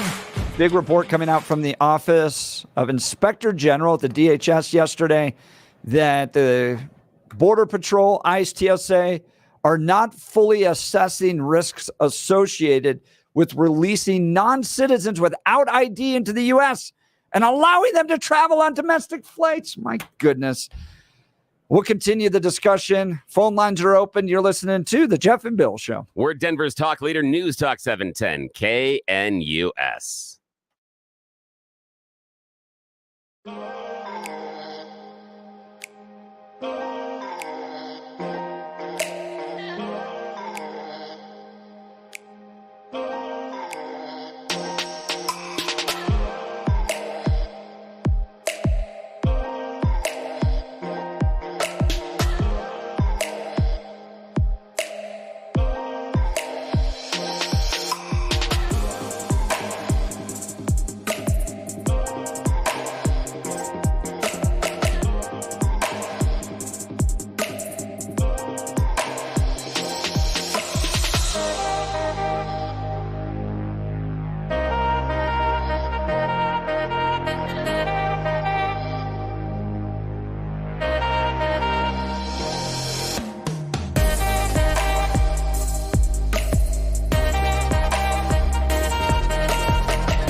It is 8 a.m. in the Mile High City. Good morning, Denver, Colorado. You've tuned into the Jeff and Bill Show on 710 KNUS. I'm your co-host, Jeff Hunt, along with Bill Thorpe, bringing you the freshest insights and hottest takes from the right, left, and center.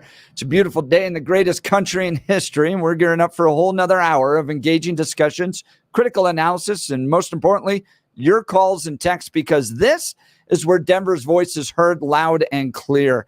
So grab a cup of coffee, Denver, and let's dive into the issues that matter most to you right here, right now. Gabe has finally texted in, by the way, and he has not said anything about my uniform because I think he's just listening and missed the opening part. Gabe, the Raiders fan, Well, I think what it is that he has been taken by the beauty and the splendor of what is of the Denver Broncos jersey. Broncos jersey. It right. is a classic. It is something that is revered. It's so much more beautiful the than nation. Black and silver. I know people normally look at the black and the silver and they say, "Oh God, why'd you get that so dirty? What happened to your pretty white shirt?" And they say, "Oh, that's a Raiders. Oh, I'm so sorry." And then they say thoughts and prayers, and they ask how the family's doing to see if they can deal with this. And I think it's bright. I'm teasing, Gabe. I'm teasing. We love you and we appreciate you, but yeah, the Broncos are better. Absolutely. And so, Gabe, if you're not watching on YouTube right now, rocking the Elway throwback, baby. Classic. Because the Denver Broncos are going to beat the Raiders. And, Gabe, there's nothing you can do about it except for sit and cry. I appreciate your optimism there, Jeff. I'm not sure I share it. We need to talk a little bit of game here. Yeah, Come on. You're true. Okay, you're right. We are going to take you, Gabe. There's nothing you can do. We are going to make you little silver and black babies cry. Okay, now feel better. We know you beat us in the last 8 meetings, but our Raiders are not going to win this one. Yes, our repeated head injuries have allowed us to conveniently forget all about those. We appreciate it. Broncos taking on the Raiders this Sunday. We're going to have some fun on that. After news and comment with Blake Olson, I want to get into the CBP One app that was discussed during the vice presidential debate Tuesday night. A guy downloaded it, tried it out, and the government will let you pick which bridge you can meet a government official under as you cross the border illegally, and you don't even need ID. Gosh. And you combine this with an independent report that came from the Department of Homeland Security, and it is terrifying. They are allowing high-risk non-citizens on our domestic flights, posing a threat to the flying public, they say, with very little, if any, review of who these people are. This is just a disaster waiting to happen. We'll cover this and more. Phone lines are open. Give us a call, 303-696-1971, 303-696-1971, or text us on the Dan Caplis Law text line, 720-819-5115. Let's check in on news and comment with Blake Olson. Good morning, Blake. Morning, Jeff and Billy. Yep, you get what you vote for. 52 and sunny in Denver, expecting a high of 73 today. The 7-10 5-day forecast is coming up. Our top story. And the federal relief and assistance that we have been providing has included FEMA providing $750 for folks who need immediate needs being met, such as food. Interesting number, 750. Don't know where that one came from, but it will go to some of the victims. It's been a week now since Helene made landfall in Florida as a devastating Category 4 hurricane. The death toll stands at least 190 across the Southeast, with hundreds still unaccounted for. The remnants of the storm stretched all the way to Virginia, and a desperate call is going out for more Coloradans to step up and help. The Red Cross is critically low on volunteers. They need people willing to travel for 2 weeks to assist in every area of the recovery. It's day 3 of a major dock workers strike at ports along the Gulf and East Coast. The work stoppage has created uncertainty about the movement of supplies just as we head into the holiday season. Dock workers remain on the picket lines today, calling for increased wages and protections against automation.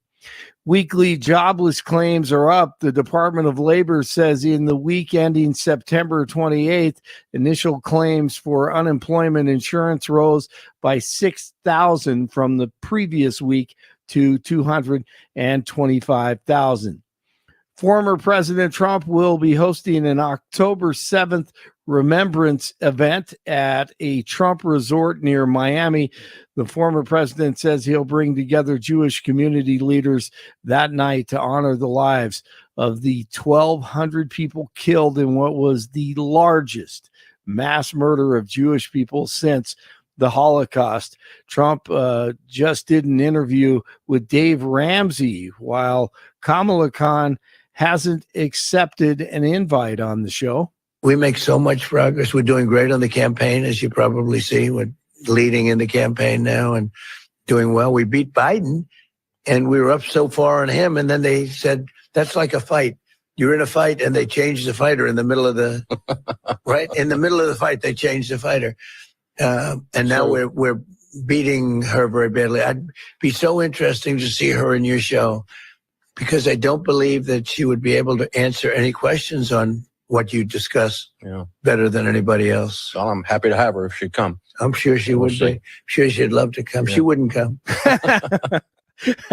Colorado congressional candidate from District 8, Gabe Evans, on with the fellas last hour, and he feels good about the chances of winning. The other side outspent us by well over 2-1, but clearly the folks in Colorado and in the 8th Congressional District are ready for a change, because they're not buying what the other side is saying. They know my background as a Colorado native, a 12-year veteran of the U.S. Army and Colorado Army National Guard, another 10 years in law enforcement. And they know that I have what it takes to fix the issues that we're facing: rising crime, rising cost of living, an unsecure border, and the fact that fentanyl is plaguing our communities, and we're the number 2 state in the nation for teenagers overdosing and dying on the stuff. These are problems, and I know how to fix them. All right, this cannot be real. Yes, it is. Greta Thunberg, I don't know when it happened, I think recently, on the BBC. Listen to this. War is always bad, specifically for the planet. If we want to continue fighting battles like environmentally conscious humans, we must make the change to sustainable tanks and weaponry. There are so many new concepts for battery-powered fighter jets that can carry many more missiles, biodegradable missiles, of course. Something literally everybody can do to stop this nonsense is, for example, block the roads to gardens and farms so the plants don't get overrun by these heavy, heavy tanks. Hand grenades, very important. If you use hand grenades, please use vegan grenades. No animal should have to give their life for all this mayhem and chaos. And it goes on and on. Just amazing. I don't know who writes this stuff, but had to play that one. All right, so we have sustainable energy tanks, energy conservation as we're wiping out people in war.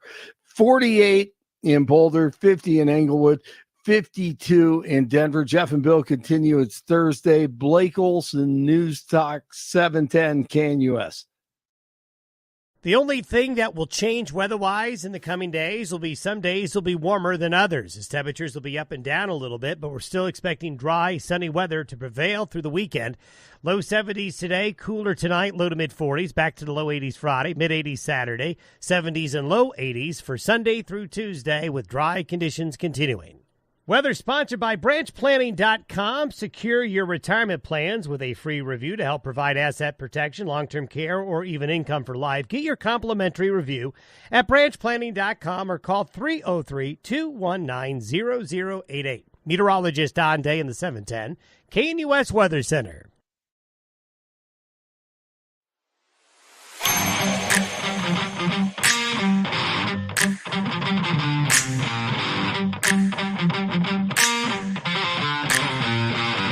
Remember during the debate there was on Tuesday a lot on the CBP app. And what does it really do? And that was where you got the fact checking and then JD Vance come just pounding through with actual facts. I want to play some audio for you in just a second, but we got a call from a listener who was experiencing Helene. Yeah, the hurricane. Coloradan who has just moved out to South Carolina. And Nathan, thanks for joining the Jeff and Bill show. Your timing is impeccable. Not here on the show, but moving to South Carolina right in time for the hurricane, man. How are you hanging? Yeah, that was awesome, right? Yeah. So before I say anything, I want to tell all your listeners, you guys in Denver have got to appreciate the talk radio scene in Denver. It's terrible out here. There's nothing going on. I mean, Denver is really special that way, just to let you guys, your listeners Oh, we know. appreciate that, But Nathan. anyway, but anyway, So I'm in a rural area. We moved to a rural area kind of south of Greenville, and the power went out Friday morning, 5:30. I mean, the rain and wind was unbelievable, and the amount of rain was just incredible, and blew half our fence down, but we got it back up because our home's brand new. So, but we were just without power, and then eventually stuff started coming up here and there. But you know, you buy a new house. I got a tankless water heater. That's awesome, right? Until you have a storm and no electricity, then you have no hot water either. Oh, jeez. But I mean, most of the area I'm in, it was just the electricity, and then people were freaking out. The gas lines were really long because everybody was worried about gas, and the ice was disappearing. But otherwise, people were pretty good. There wasn't looting going on or stuff. That was pretty good. But I mean, we were way fortunate compared to North Carolina up there. I mean, the flooding up there is really bad, and that's just a couple hours north of us. Well, and Nathan, a lot of the reporting we're seeing is frustration from people with government response that FEMA, that they've essentially had to go in and do it themselves. And when they've tried, like the helicopter pilots, they're getting in trouble for it. They're just trying to rescue people, and the government doesn't seem to be anywhere. Is that your experience out there? Well, I mean, like I said, we're not in that high intensity area, like in that flooding area, but I was listening to one of the local radio stations, and they had this one pilot that flew in himself to rescue a couple people, and they wouldn't let him rescue those people. And the government, whoever the sheriffs were blocking them. And from what I was hearing, there was government response was really, really bad. I mean, even the local response, they were just totally unprepared. I mean, I don't know if they have any disaster plan in place or anything, but if it was really not a very good one. Same in this area. And even it's Duke Electric's the main electricity out here. They're a private company. I don't know. They just seem like, and they keep saying this is the worst storm in 100 years. I'm going, but you didn't think something was going to happen sometime? I mean, it was just kind of crazy, seems like.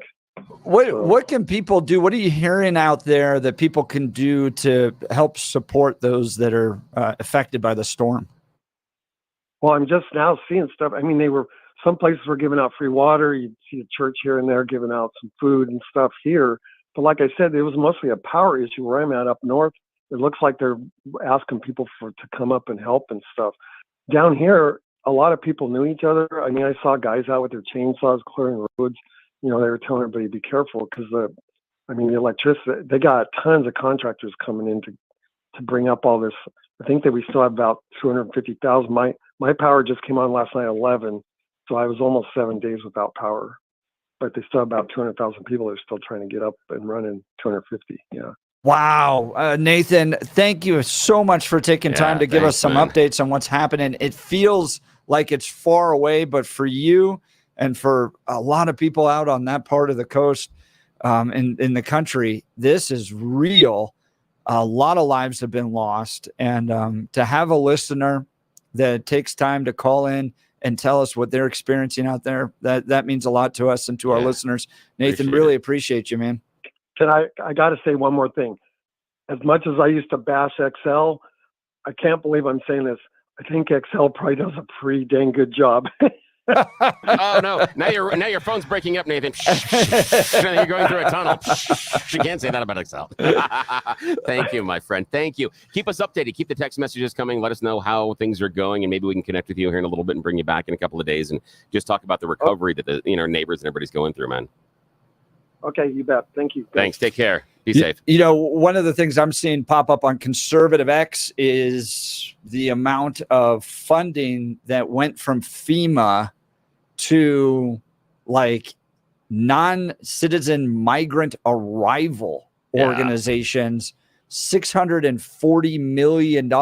And then they're claiming that they don't have money to be able to serve the people in that region. That's very strange because we all know in our family life that if you have $300 budgeted for groceries that week, and then you take 100 of that to go out and maybe go buy NFTs or Pokemon cards, you're not gonna be able to pay your budget for groceries. That's weird, but yet the government is shocked when they take the money out of the budget and put it somewhere else, and then they go, "We don't have any money left." Really? I am so shocked. Maybe you don't understand how math works, but that's exactly how math works. It'll be interesting to see how this all plays out. I mean, you're getting the stories. Obviously, we want those people to be rescued, to be safe. But as this thing turns and becomes an indictment on the Biden administration's response to this, on the governor, Roy Cooper's response to this in a competitive race. I know it's hard to bring up politics in this, but when people are suffering, but we've got two really big elections coming up, one for president, one for governor, and those in that area. And this could play an impact in it. Yeah, it could, because it will be a direct example of how responsive is the government to your needs, fair or not fair. It is a real world situation and they need to be prepared for it. And yeah, it's like Chris Carroll, who does production here at the station. His house was devastated during Katrina. Absolutely. And I still love, Chris has one of the most favorite t-shirts I ever had. And he talked about the lack of government support, especially from FEMA. And he has, you remember the Got Milk campaign? Yeah, right. Yeah, he has a black and white t-shirt that says Got FEMA. No, I don't have FEMA. Exactly. That's the thing. Yep. One of my favorite t-shirts. In 2012, a hurricane hit New Jersey right before the election. This was like in October of a presidential campaign. Biden administration responded generally pretty well. Chris Christie, I think, was the governor, responded pretty well. It was a terrible thing that hit people, but it didn't have political ramifications because of how the government responded. And in this case, it appears that the government's not doing well, which could result in political ramifications, especially as it relates to funding being sent to, services associated with non-citizen migrant arrivals versus actually serving the citizens. That's an indictment. All right. I want to get to this audio in just a second. Look, if you're dealing with joint pain, you don't have to keep living with it. There's real lasting relief that's possible with the help from QC Kinetics. People here are getting their lives back, getting their mobility back thanks to QC Kinetics. QC Kinetics is the nation's leader in cellular therapies that can revitalize your joints. I'm talking about advanced regenerative medicine using your own body's healing properties, highly concentrated and carefully placed in your achy joints. Back pain, shoulder pain, knee pain. These are cutting-edge treatments that require no surgery, no drugs, and no downtime. It's a quick in-office procedure that can get you moving again. These protocols have been developed by medical professionals and under the leadership of Dr. Mitchell Scheinkamp, a former orthopedic surgeon who is a pioneer in clinical regenerative medicine. Listen, is arthritic joint pain keeping you from doing the things you love? Pain in your knees, hips, back, or shoulder? You owe it to yourself to learn more. Call QC Kinetics today for a free consultation. That's 303-900-8986, 303-900-8986, with locations in Aurora, Superior, Highlands Ranch, and Colorado Springs. All right. So following Tuesday night's debate about the CBP One app.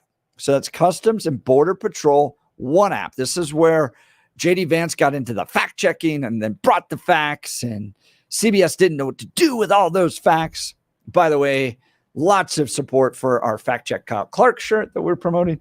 But in the meantime, this guy goes on and downloads the CBP One app to see what it does. After watching that vice presidential debate last night, I was curious just how easy that CBP One app was to use. So I downloaded it.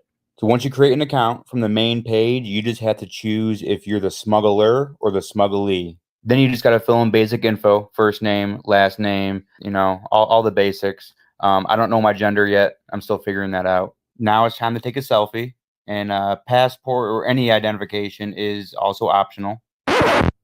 Then it asks you which state you're headed to. I said I didn't know the address. I didn't know the city.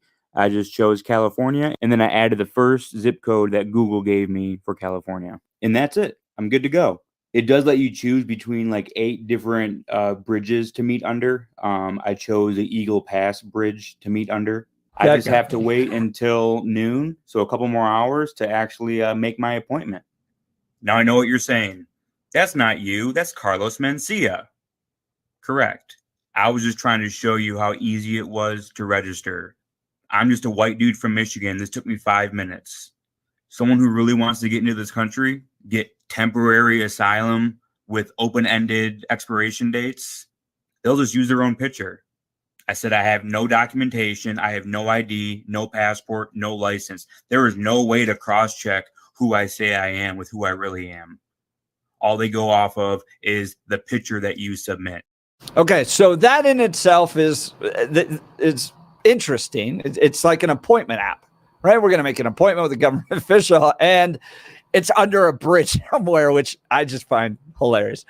But when you combine that with a DHS Inspector General report that came out yesterday that essentially points out that under our current process, Customs and Borders Patrol and ICE cannot ensure they are keeping high-risk non-citizens without identification from entering the country.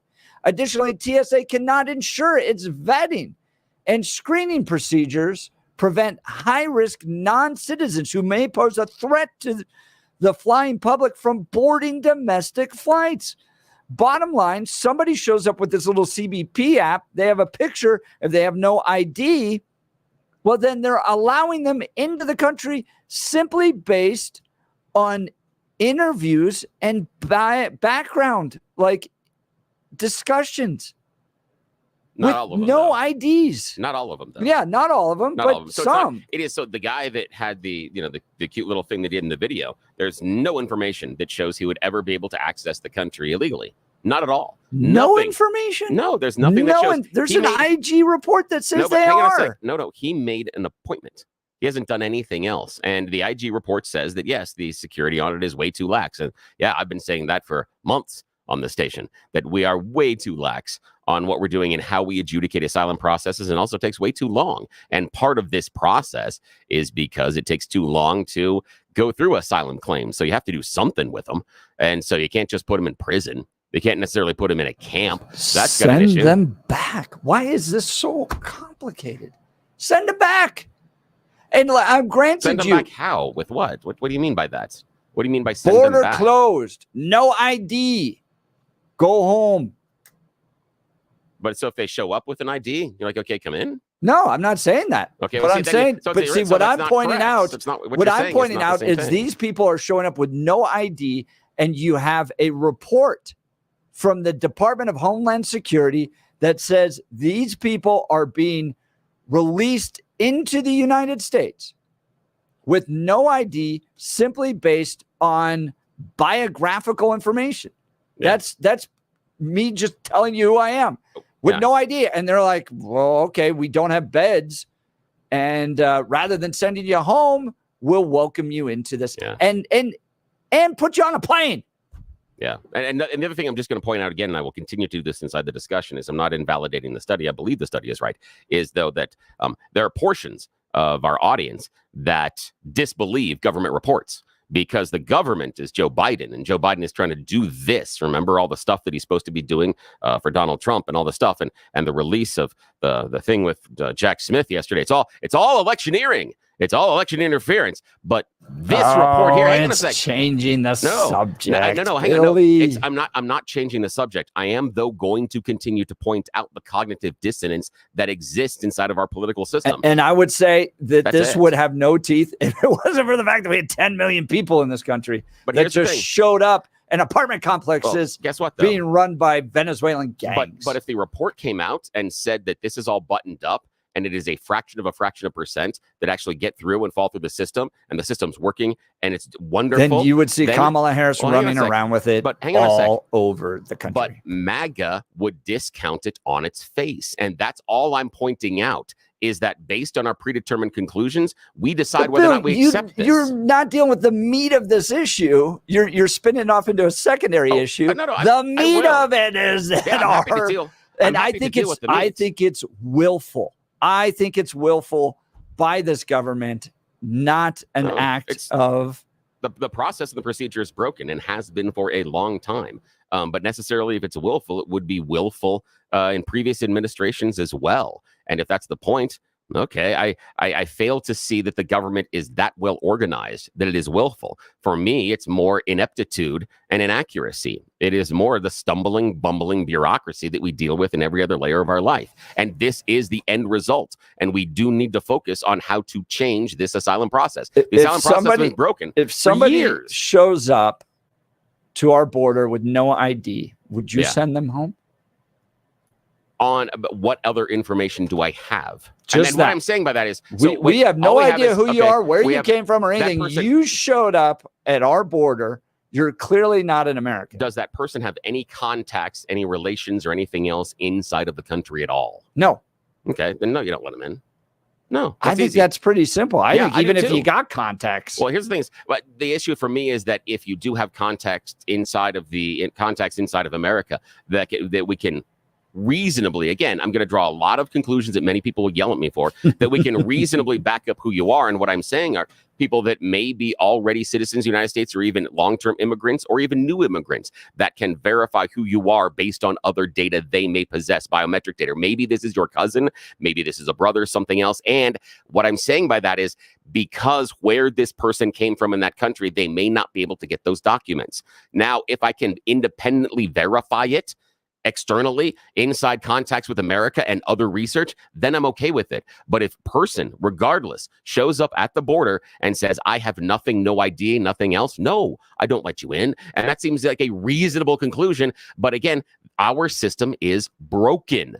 And neither side really at its core wants to fix it, in part because one side, I'm not going to get into that side, but we don't want to break it. We don't want the system to be fixed. We have no reason to have it fixed, because look at what the Democrats can do with it. Look what the Republicans can do with it. It is the number one issue that we have. Why in the world would either party actually want to fix it when this becomes the number one election issue, when you can count on this? Why would you ever want to fix it? Yeah, I don't think Republicans would have a good chance being elected again if they didn't at least get some of it fixed. And Trump delivered. Not on everything, but on the stay in Mexico policy, those types of things, he did deliver. So, yeah, but remember, I think the worldview from the left right now is open border. See,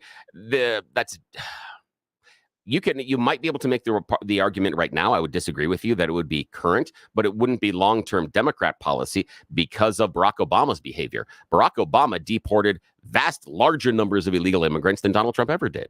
He was a better deporter of getting the illegals out of the country than Donald Trump ever was. So that's part of the problem in this discussion. But were the Democrats suing Barack Obama the same way they were Donald Trump, trying to stop this stuff? Suing, but which lawsuits? And it depends. I know, but there's a lot, weren't there? Yeah. The minute he started to try to do stuff, he faced lawsuits. But I think part of it is because, remember, his sale was, I'm going to do this and someone else is paying for it. That was part of the thing. He ended up having to carve off, and we talked about carving off money from programs, like taking the money out of FEMA and taking it over to the illegal immigrants and not be able to pay the FEMA bills.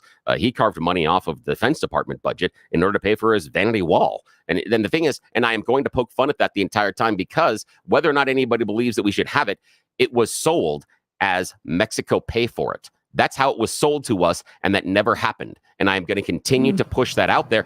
Everybody can discount it and say, I don't care, I just want the wall anyway. Fine. But he stood there over and over again and said that Mexico was going to pay for it. So again, fine, go right ahead, but at least acknowledge that part of it, that he lied to your face about that and couldn't get it done. Couldn't. Yeah, Bill, I really appreciate the passion you have for Donald Trump and truth-telling, but I just feel like you ignore the left's willingness to promise things and never deliver on them. So you hyper focus on one side and just kind of ignore the other side. Oh, no, I throw rocks to the Democrats. This is a broken system under them. The app and coming in and not being able to verify certain information. Yes, if they're letting those people in. Yes, that's absolutely and completely and totally broken. However, dude in the video only made an appointment. He didn't get any illegal people into the country at all. And it's part of a broader process that we pointed out. A big report coming out from the DHS Inspector General yesterday. All right, we'll get your phone calls, 303-696-1971, or text us on the text line, 720-819-5115, 720-819-5115. You're listening to The Jeff and Bill Show. Denver's talk leader, News Talk 710 KNUS. At this hour, I'm Christina Awayo in Dallas, and here are your top stories.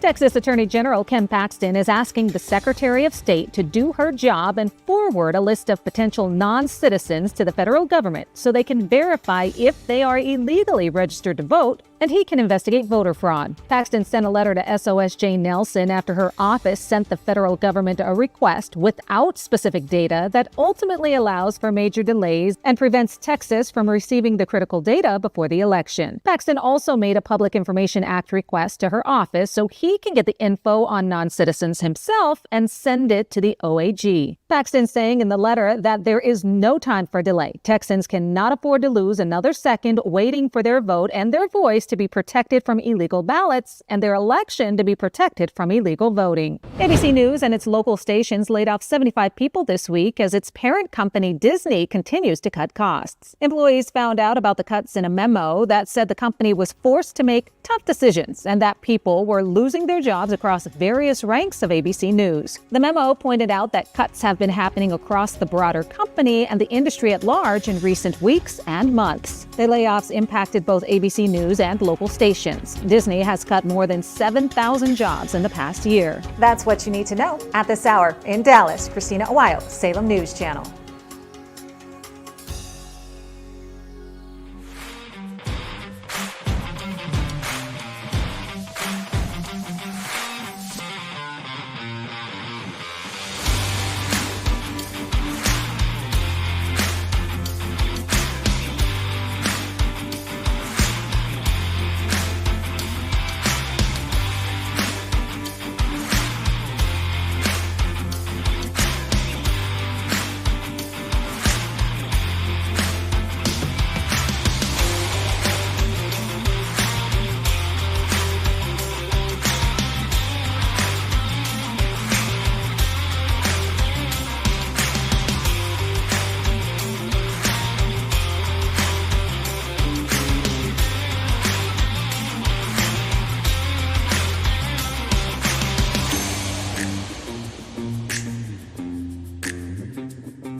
Welcome back to the Jeff and Bill Show. Let's go to the phone lines. Jay Sterling. Good morning, Jay. You're on the Jeff and Bill Show. Good morning. Good morning, you guys. Hey, what can you do without an ID? I know, Ed, these days it's not much at all. Okay. Nothing. But at apparently all. you can get into the country. And we'll give you an airplane ticket. Yeah, and you can get an airplane ticket. How can they get away with it and we can't? Because they're in power and they want this to happen. Yeah, there are some So what if- documents. okay, Jay, there are some documents you can get that do function as temporary ID. There are So some that things. means I could change my name today and I could just walk and I don't have to carry around an ID like those guys do? You would have to go and apply for a temporary ID, and that's what those guys do. Because the video that we played earlier, the guy made an appointment. And so what he would do is he then would talk to someone that would be an immigration official, and then he would have to justify why he's coming here. And then until he got something that would be a regular ID, he is given a temporary ID. You will find this sometimes. So it's a made-up name, made-up social security number, made-up. Not necessarily. It wouldn't be a social security number because they're not an American citizen. So it wouldn't be that, and it's not necessarily a made-up name. You'd have to justify that. But there are name changes that happen. How can they, if they have no documentation, how do you justify it? But hang I on. got to take my birth certificate in. I have to take my ID in. I have to take all my stuff in. Yeah, I show know, all this stuff, but and this is just you and I do. thanks to friend of the station, Raphael, called in and reminded me that Mark Cuban, his family's last name isn't Cuban. In fact, his family his family comes from Russia, and they changed it when they arrived here. He's Russian. Well, and here's the reason why: is his family came here as refugees to escape the communist rule. They came here to chase the American. Kamala Harris. Hang on a sec. Wait, hang on. Loser. But he came here to chase. His family came here to chase the American dream, and they did not show up with all of the accurate documentation. And then they changed their last name. Yeah, and but that it's like happens. it's not 1940. No, but the issue is being that does happen, and Correct. the idea being like if you go down and let's say that you register your car, things like that, you get temporary paper documents before actual documents get to you in the mail. You can also do that when you renew driver's licenses and things. You can get a temporary before the actual renewal or your new license shows up. I know we're So kind that is of possible. spin off I'm into just a saying it's weird possible. spot, but people are getting on airplanes without any ID and coming into this country. I didn't say that was okay. I know, okay but with that, it's but so bad. I'm not sure it's so Well, I bad. could It change is. my This name is how you tomorrow. end up I with can a guy that sets off a bomb somewhere. Yeah, but we haven't seen that. And Jay, yes, you can. You can go down. You can change your name tomorrow, and you can do it legally. Hang on. Yeah. Yeah. So can I just walk in there and when they ask for an ID, so I just say I don't have one Walk into where? anywhere? I guess so, but I don't. The thing is, you would have to That's provide my other. question but to you. You would have to have other alternate documentation, which can be provided to Okay, you by but the they government. have no documentation. So that means I could do the same thing that they're doing. No, it's not that they don't have any documentation. The issue is that they have been issued temporary documentation by the U.S. The U.S. gives them temporary documentation that allows them to get on the plane and fly. I don't think they should. I'm not advocating for that. I'm just outlining what the process and procedure is at this moment. And I disagree with it. Jay, I really appreciate the call. Thanks so much. Jay's line will be open 303-696-1971. I want to talk to you about my friend over at Dan Kaplis Law. I've known Dan for well over a decade. This guy's pro-life, pro-family, pro-America. This matters because who you choose to represent you in an injury case says a lot about you to everyone involved in the case. You can end up with hiring one of those guys you see on a billboard bus going by, no history, no track record, doesn't share your values, and you show up in court with him. Well, your opponents may not take you that seriously. Dan Kaplis is the son of a police officer, a former seminarian who's dedicated the last 40 years of his life to helping people who are hurt in serious motor vehicle crashes. That's step one. Number two, most importantly, he's a real winner in the courtroom. Dan is believed to be the only lawyer in Colorado history to win 5 straight multi-million-dollar verdicts in Colorado crash cases. Dan is also believed to have won the largest truck crash verdict in Colorado history. Dan Kaplis Law is so trusted that they're the official law firm partner of the Denver Nuggets and the Colorado Avalanche.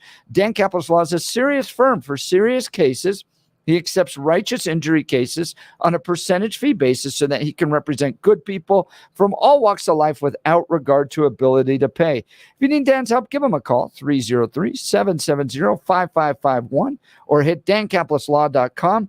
That's Dan, CAPLIS law.com. All right, question I've got for the listeners and for you, Bill. Yes. In light of these reports coming out, in light of a contentious election season where immigration is a top 2 issue alongside with the economy, let's say Kamala Harris wins. Yeah. Does anything change regarding immigration? Yeah, I would say that some things probably do, but we should probably discuss that maybe after the break. I think some things do, but I don't think fundamentally, regardless of who wins, that the system will be changed, because I don't think either side, Republicans or Democrats, have the incentive to change the system. So I don't think there's going to be a fix either way. 303-696-1971. Text the show on the Dan Caplis Law text line 720-819-5115. You're listening to Jeff and Bill, Denver's talk leader, News Talk 710 KNUS. Call. Tell me why I'm wrong.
Redman texting in saying if Kamala wins, even more migrant criminals will be flown in to rape, kill your family members. Whoa! Wow, that Redman is going for the jugular. Yeah, I'm sorry, there. that is a little unhinged. That's completely unhinged because the assumption inside of that statement is that that's being done now. And I challenge the Breadman onside the text and give us a call. Where's that now? Because what he's implying in the statement is the intent, that this is intentional, that the Democrats are rounding up the criminals to come in here and do the crimes to your family. So if you know it's happening, there's no proof of that. If you know it's happening, like we know Venezuelan gangs are coming into Denver. Yes. And yet we bizarrely, not we, but the elected officials bizarrely try to hide it. And they know it's happening. Aren't they complicit? Here's the thing, though, is that's a different statement than what Breadman has said. Breadman's statement is that it is intentional to get the criminals to bring them here to do the crimes on you. We can talk about but the it feels like ineptitude, one but degree hang on a of sec. separation. No. That's intent. We can talk about the ineptitude of people in charge and ignoring the problem and doing that for a variety of reasons that could be political or something else. And they're wrong about that. How Jared Polis approached the issue with the Venezuelan gangs was wrong objectively. But there is nothing that we can show or see, or even in Jared Polis's behavior, that he was conspiring to get criminals from Venezuela to come to America that he's going to place in Aurora in order to take over apartment complexes. That's where Breadman is. Well, And so that's let, incorrect. let's use an We can example talk on about this. ineptitude, Okay, but- you throw a party and you provide alcohol and you see your buddies getting drunk and wasted and they're stumbling around and you let them get in a car. Yes, granted, it's not the same as I'm bringing you in here, feeding you alcohol, and then just sending you out onto the roads to hit people.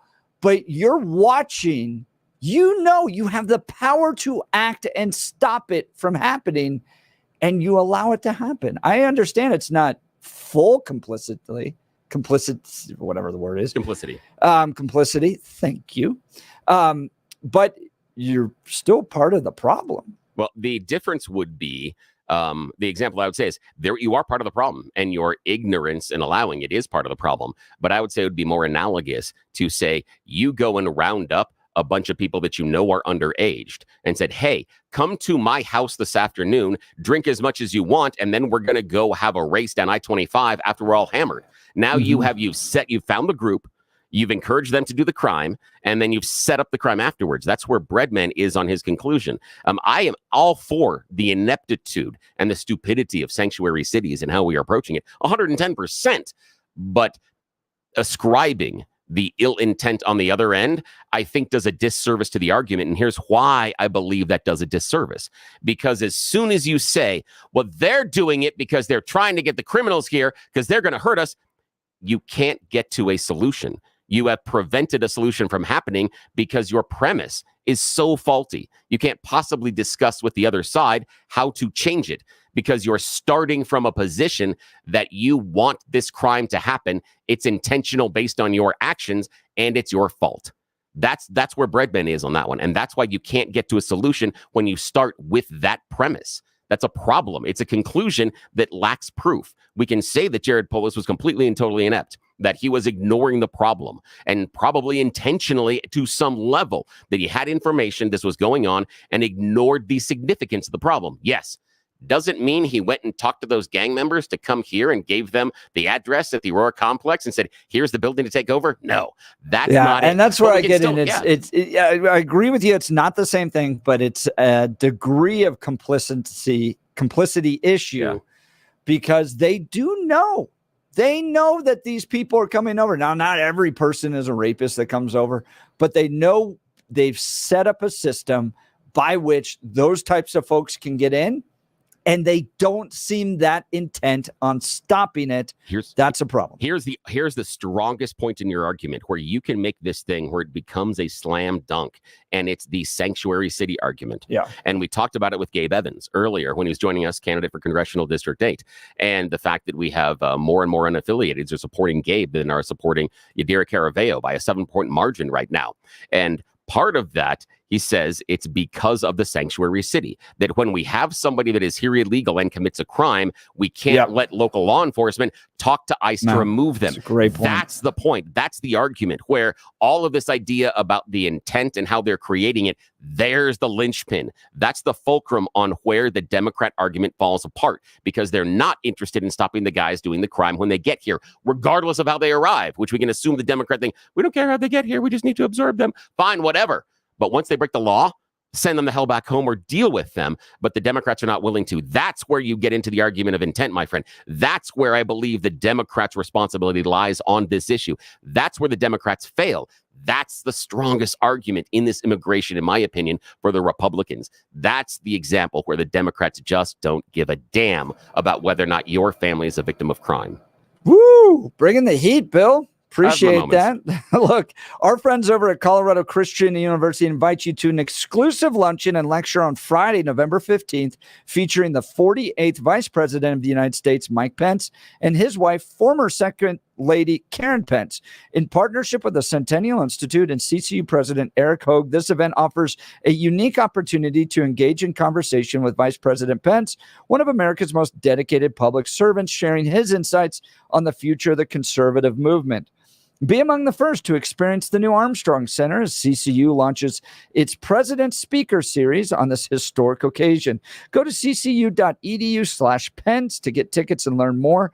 Limited tickets are available for breakfast with Karen Pence, lunch with Mike Pence, and morning and evening lectures. Throughout the day, you'll engage in conversations on leadership, faith, and service with these distinguished guests. Please join CCU on November 15th for these events with Mike and Karen Pence. Go to ccu.edu/Pence to get tickets and learn more. That's ccu.edu/Pence. All right, coming up in the 9 o'clock hour, George Mumma Jr., candidate for House District 25. That's Tammy Story's district, is going to join us. You're not going to want to miss this conversation as we dive into the election from the Colorado House of Representatives perspective and what's at stake there. You're listening to The Jeff and Bill Show. Denver's Talk Leader, News Talk 710 KNUS.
It is 9 a.m. in the Mile High City. Good morning, Denver, Colorado. You've tuned into the Jeff and Bill Show on 710 KNUS. I'm your co-host, Jeff Hunt, along with Billy Thorpe, bringing you the freshest insights and hottest takes from the right, left, and center. It's a beautiful day in the greatest country in history. We're protecting our borders, and I think we are going to make Mexico pay for it, and I'm glad Donald Trump said that. I still believe that he was right. He got part of Mexico to pay for it. But my goodness, the amount of text messages we got on that, Bill, they're ready to go to battle over that. Yeah, they are. That's interesting. That is interesting. That's great. I appreciate all the text messages, all the calls. It's been fun. Oh, it has been a lot of fun. Text us on the Dan Campos Law text line at 720-819-5115, 720-819-5115, or call us at 303-696-1971. Coming up just after news and comment with Blake Olson. George Mumma Jr. is going to join us. He's trying to unseat Tammy Story from the Colorado House of Representatives in House District 25. It's part of Jefferson County. And he's a former sheriff or former sheriff. We'll get to meet him. He looks like he could be a Western cowboy. He's got the handlebar mustache and everything. This is going to be a lot of fun. You're not going to miss this conversation. 20 years of service as a Green Beret. That is awesome. All right. Let's check in on news and comment with Blake Olson. Good morning, Blake. Morning, Jeff and Billy. 58 and sunny in Denver, expecting a high of 73 today. The 710 5-day forecast is coming up. Our top story, Aurora police looking for a man who allegedly fired shots at a group of juveniles in what is being called a bias-motivated attempted murder. Police hope someone recognizes the man after looking at the post on X, their post, Aurora Police. The man approached several juveniles in the 2900 block of South Havana and allegedly fired his weapon at them while making racial remarks. You can see his photo on APD's X account. Once again, no one was injured, even though one of the juveniles was nearly hit. He was wearing a black sweatshirt with blue jeans, white shoes, and a green backpack. He may be armed with a handgun. Hurricane Kirk is strengthening over the central Atlantic, and large swells from the storm could reach the U.S. East Coast by Sunday. Kirk is currently a Category 3 hurricane, but will get stronger. The death toll a week after Helene hit landfall stands at 190 across the southeast, with hundreds still unaccounted for. The remnants of the storm hit western North Carolina hard, but stretched all the way to Virginia. Kamala Khan. And the federal relief and assistance that we have been providing has included FEMA providing $750 for folks who need immediate needs being met, such as food. $750 for the victims if they are approved. The Prime Minister of Israel says his country is at the height of a difficult war against Iran's axis of evil. Benjamin Netanyahu made the comment Wednesday after 8 Israeli soldiers were killed while fighting in South Lebanon against Iranian-backed Hezbollah. The battle came one day after Iran fired over 180 rockets into the Jewish state. Dock workers at ports along the Gulf and East Coast are on strike for a third day. NBC National Correspondent Erin Real on with Jeff and Billy earlier this morning and summarizes it very well. You don't need more toilet paper. I don't know why we do this as Americans, but every time things begin to go a little south, we think toilet paper will save us. I can assure you it will not. Also, fun fact, most toilet paper, 90% of it, is produced here in North America, in the U.S. and Mexico. So it's not going to be gone. What will likely be gone in the near future and first to see shortages of will be produce, anything perishable. If you like bananas, that might be a problem. But anything that you're seeing in short supply, it's from panic buying at the moment.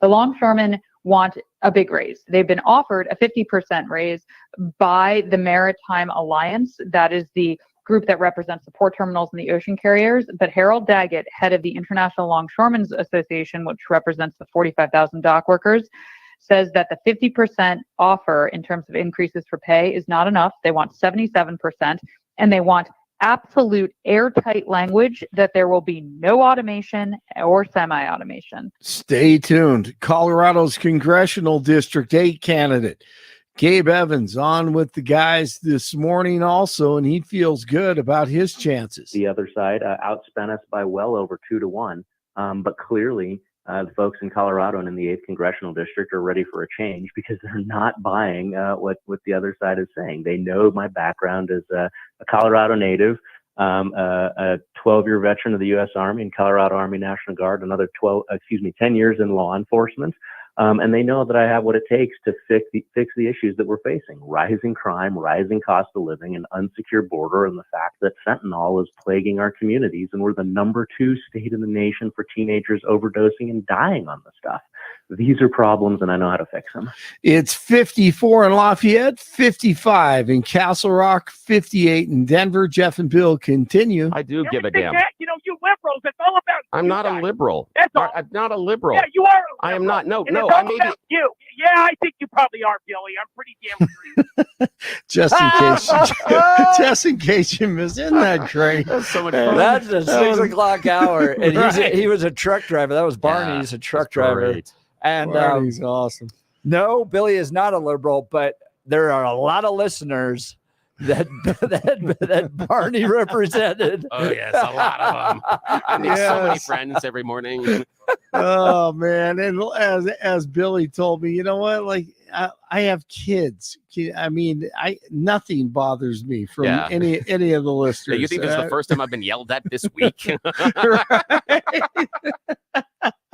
So true. All right, you guys have a great weekend. I'm not going to be in tomorrow, but great show today. And oh man, I'm gonna miss you too. Have a good one. Blake Olson, News Talk 710 KNUS. I do. The only thing that will change weather-wise in the coming days will be some days will be warmer than others, as temperatures will be up and down a little bit, but we're still expecting dry, sunny weather to prevail through the weekend.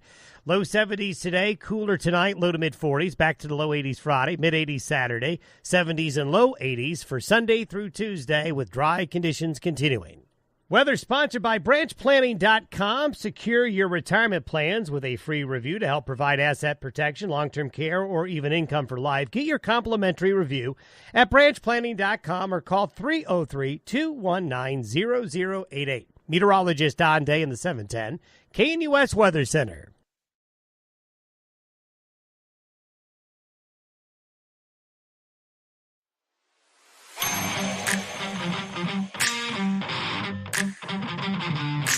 All right, welcome back to the Jeff and Bill Show. I misspoke. I need to apologize. I said George Mumma had served 20 years in service as Green Beret. It's actually his sons. All 4. Wow. All of his sons. I don't know if there's 4. I keep misreading. It's Thursday. Come on, Jeffrey. All of his sons have served in the United States military, ranging from 4 years of service to 20 years of service as a Green Beret. But check out this background for George Mumma.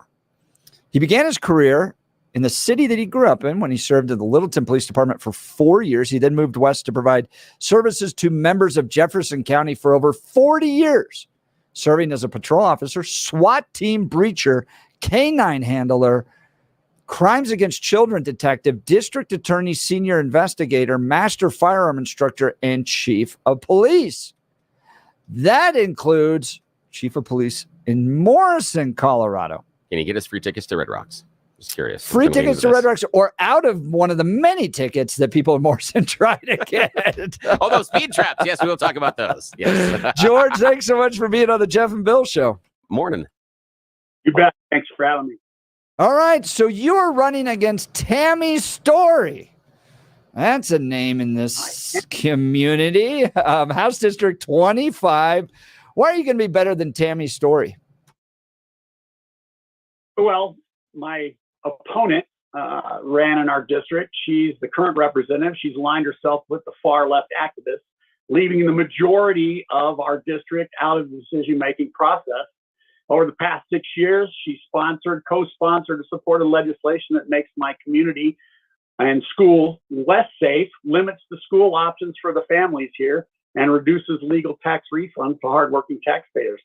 She also stated in this latest session that she didn't think we paid enough in property taxes. Having grown up in this House district, I have a problem with that, and I believe my constituents do too, at least from the phone calls I'm getting. Yeah, I would say so. She was on that effort to, what was it, local approval of property tax initiatives to essentially try to weaken Tabor, or at least weaken efforts to lower taxes by allowing people to put those initiatives on the ballot. Oh, my goodness. Now, you're not in a super progressive district. This was Colin Larson's district. He lost by, less than 1,000 votes in 2022. So this is one that Republicans can seize back, right? That's my hope. I'm working really hard to make that happen. It's time for us to have a voice at the table, a voice that represents the constituents here. And this is a unique district. I've got mountain folks, and I've got the folks out on the flats, and they're unique in the things that they would like to see happen, and they're just not getting that voice. House District 25 is a part of Jefferson County, and it runs along the kind of western side. So you got Evergreen, Aspen Park, Pine Junction, but like you mentioned, it goes over onto the eastern side, right along C-470 there, and it looks like you have parts just outside Columbine. King Carroll is part of the district as well there, right? Correct. So if you come down C-470 to Dutch Creek, which is just before you get to Ken Carroll, the district jogs back over toward Bowles and back out to Wadsworth. So I've got a pretty diverse group in there with a number of precincts that have their own concerns. Yeah, this should be a Republican district, but, that's the way Colorado deals with it. Now, I've got to ask you this question, George. You want to spend time down at the state capitol in the minority. God love you. But talk about this calling that you feel to run for office, try to stem the craziness happening down there at the Colorado State Capitol. Well, absolutely. And if you look at the history, I know you quoted part of it, and thanks for correcting the portion about my oldest son, the Green Beret. But yeah, I've got a history of being able to talk to folks and get things to happen. And I'm jumping back in the fire after retirement. So the only way I think we can get things done is be able to at least sit down, reach across the aisle, and have a decent conversation. When I built the assessment center in Jefferson County, it was difficult to bring mental health, human services, the school district, and law enforcement together. But we did it. We became a federal model, and which is still that way today. And I think that's important. And I think I have that voice. Is it going to be difficult? Like you just said, yes, it's not going to be easy. But I think I'm the guy for the job. You got a good leadership team, too. I'm a fan of Rose Puglisi. She's the top Republican in the Colorado House of Representatives right now. She's doing a great job. Has simmered down some of the internal tension that has typically been taking place down there among Republicans. Seems to have put together the mighty 19, and hopefully adding you will be the mighty 20, maybe some additional ones, but to get some work done. Let's talk about your agenda. What are you going to deliver for the people of House District 25? Well, the biggest concern right now, at least the folks that are reaching out to me, which has been a lot, is they're concerned about the economy and the grocery prices, the gas prices. We've got a lot of auto theft down here in the Flats area, in the southern end, mid-southern end of my district. And the problem is that all relates back to the criminal justice system. So when we dumbed down the criminal justice system with 217 a few years back, took qualified immunity from law enforcement, the proactive law enforcement went away. Then we dumbed down some of the judicial process. We took felonies, made them misdemeanors. Now we let these people out. We don't prosecute at the same level we used to. So there's no consequences to deal with the crimes that are occurring. When you take all that stuff away, all of a sudden somebody has to pay. And unfortunately, that becomes the folks in my House district. I got a phone call the other day from Safeway down near me, and they said these people are walking out with baskets full of groceries and other things, And when we call the sheriff's department, we have to make a desk report. We don't have the time to do that. So the case goes unreported. The grocery store chains then bump the prices to pay for the losses. And that comes back to my constituents. So it's a full circle game that's going to have to be addressed. I'm not saying that I'm going to change everything because I don't think I can do that, but at least to bring the common sense piece back to this, get our law enforcement officers doing the part that they can. The next thing is the schools. Right now in Jefferson County, I'm sure you've been reading all the things that are going on. They've got a C and D rating for their children and what they're doing, and they're applauding that. But my constituents here, they're not. And they want a choice to be either to go to faith-based or charter schools or private schools. They want an ability to be able to do that. And I believe they're entitled to that. And I know my opponent's been a huge proponent of not allowing that to happen. Not just a proponent of it. When Jefferson County put school choice advocates into leadership, she actively worked to get rid of them. She's been one of the biggest teachers union, big government intervention into education proponents out there. And it's time to get her out of state leadership, frankly. Well, I'm not arguing that with you. No, I mean, Tammy's story is a real problem when it comes to this. And when the good people of Jefferson County got control of the school board, if you remember this, like 2014, 15-ish, and the teachers union just unleashed upon really good, talented people to harm them, personally try to rip their lives apart simply because they supported school choice. Tammy's story was a major part of that, and it's unfortunate that she's now into leadership. Well, let's talk about, I want to go back to safety real quick here. Denver Right has an article out yesterday. Natural Grocers is closing Denver's Colfax Avenue store due to theft and safety issues. I mean, this isn't brand new news. This has been happening in our communities. They're less safe than they were previously. And I'll be honest, with what they've done to law enforcement, George Mumma, I don't know why anybody would go into it. I understand that they want to serve their communities. They want to make it safer. They took away qualified immunity. You make the wrong decision in law enforcement on a split second, you're going to spend the rest of your life in prison because these prosecutors and DAs are so itching to go after police. The state legislatures put in laws that make it less appealing. Finally, thank God for Advanced Colorado, who's trying to at least build a fund to recruit. But this has been purposeful. This has been a direct intent by our leaders to go after law enforcement. And I want to see somebody get into office that's going to back the blue.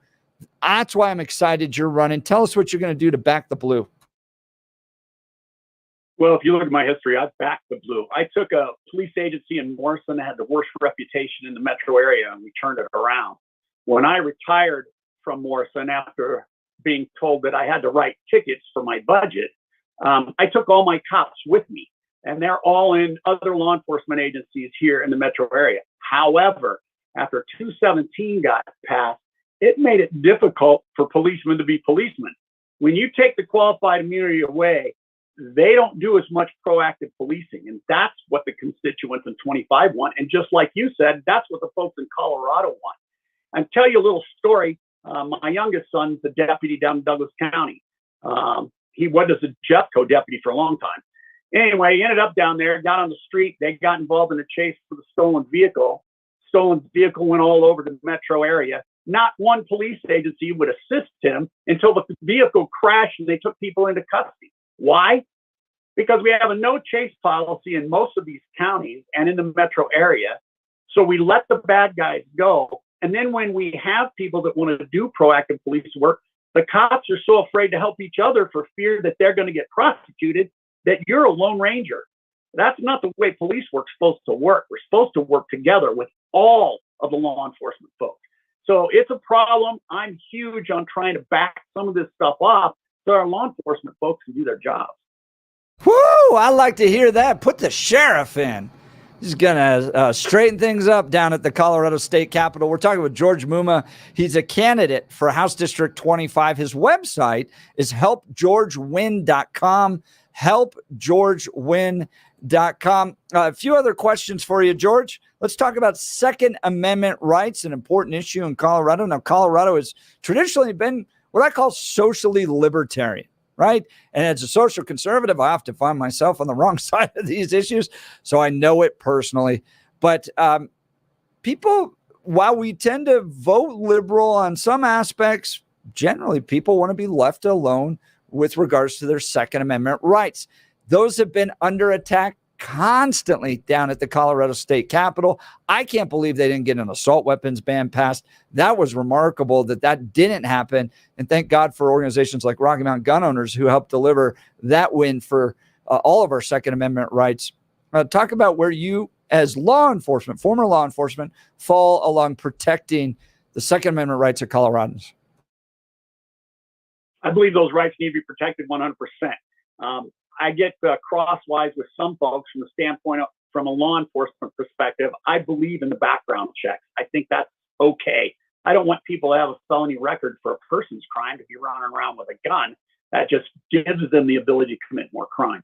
However, I've been a firearms instructor for a little over 35, 40 years, and it's not the gun that jumps up and does the damage. It's poorly educated folks and mostly the criminals who are doing the damage. But George, the vice presidential candidate, Tim Walz, said it's sometimes just the guns.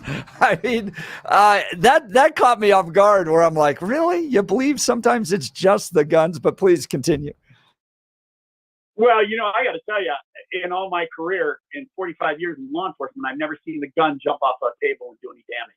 It had to be operated by somebody. So, yeah, I fully believe in what we've done. What happened this year was, I don't even know how to explain it. It was terrible what we've done to the average citizen to be able to allow them to protect themselves. And we've got to get back to some semblance of normal and understand that if you have the training and you're able to run the tool, then you should be afforded the right to be able to do whatever you want. But having it anyway, because the Constitution says so, is very important to me. And we've got to get back to that. And if the other folks feel afraid, then get the education so you're not afraid anymore. I'm reminded of a story. My wife had a very close friend. And when she and I got together, they were all concerned that there were guns in our home because I was a cop. And my analogy was, well, what happens if your kid goes next door and those folks don't have security on their guns or they're laying around or whatever? Is your kid going to just pick it up because you've never talked to them about it and then have a problem? Well, once we had that conversation, we did a little education. They're very content with where they are now. And I think that's one of the biggest problems with the Second Amendment is you have it, but those who are scared of it, get some education so you're not afraid of it. George Mumma, candidate for House District 25 here in Colorado, joining Jeff and Bill live. I want to jump in the Wayback Machine with you a little bit, George. And you did a lot of public service. You put on the uniform, put on the badge. You protected the citizens here in Colorado for years. You've raised a beautiful family. Why in the world would you want to get into politics? And what I mean by this is, what was it? What's that instant? What's the emotion when you're sitting down there and you're looking across at your lovely wife and you're like, that's it. I'm sick and tired. I can't take this anymore. What was that core motivation that got you to stand up and say, yes, I've served Colorado with this uniform on, but now I got to go fight with those losers down under the Golden Dome? What was that issue? What was that moment? Well, I'll tell you, I retired and I'm totally faith-based. And there's nowhere in the Bible that talks about retirement. So, oh man, I'm screwed. Lisa and I we sat and talked about it. The choices were, do we leave the state that we both grew up in, or do we get back in this fight? And I'm back in the fight. And that's the only way we're going to get things done is for brave people to stand up, go down there and do what it takes to try and do what we believe in to get this state to a level that the people that we represent can feel confident that somebody's hearing them. I don't think our forefathers insisted on these people going down and staying at the Capitol for the rest of their lives. They wanted somebody that would go down, represent them, talk about the things that were important to them, move on, and let the next person come in.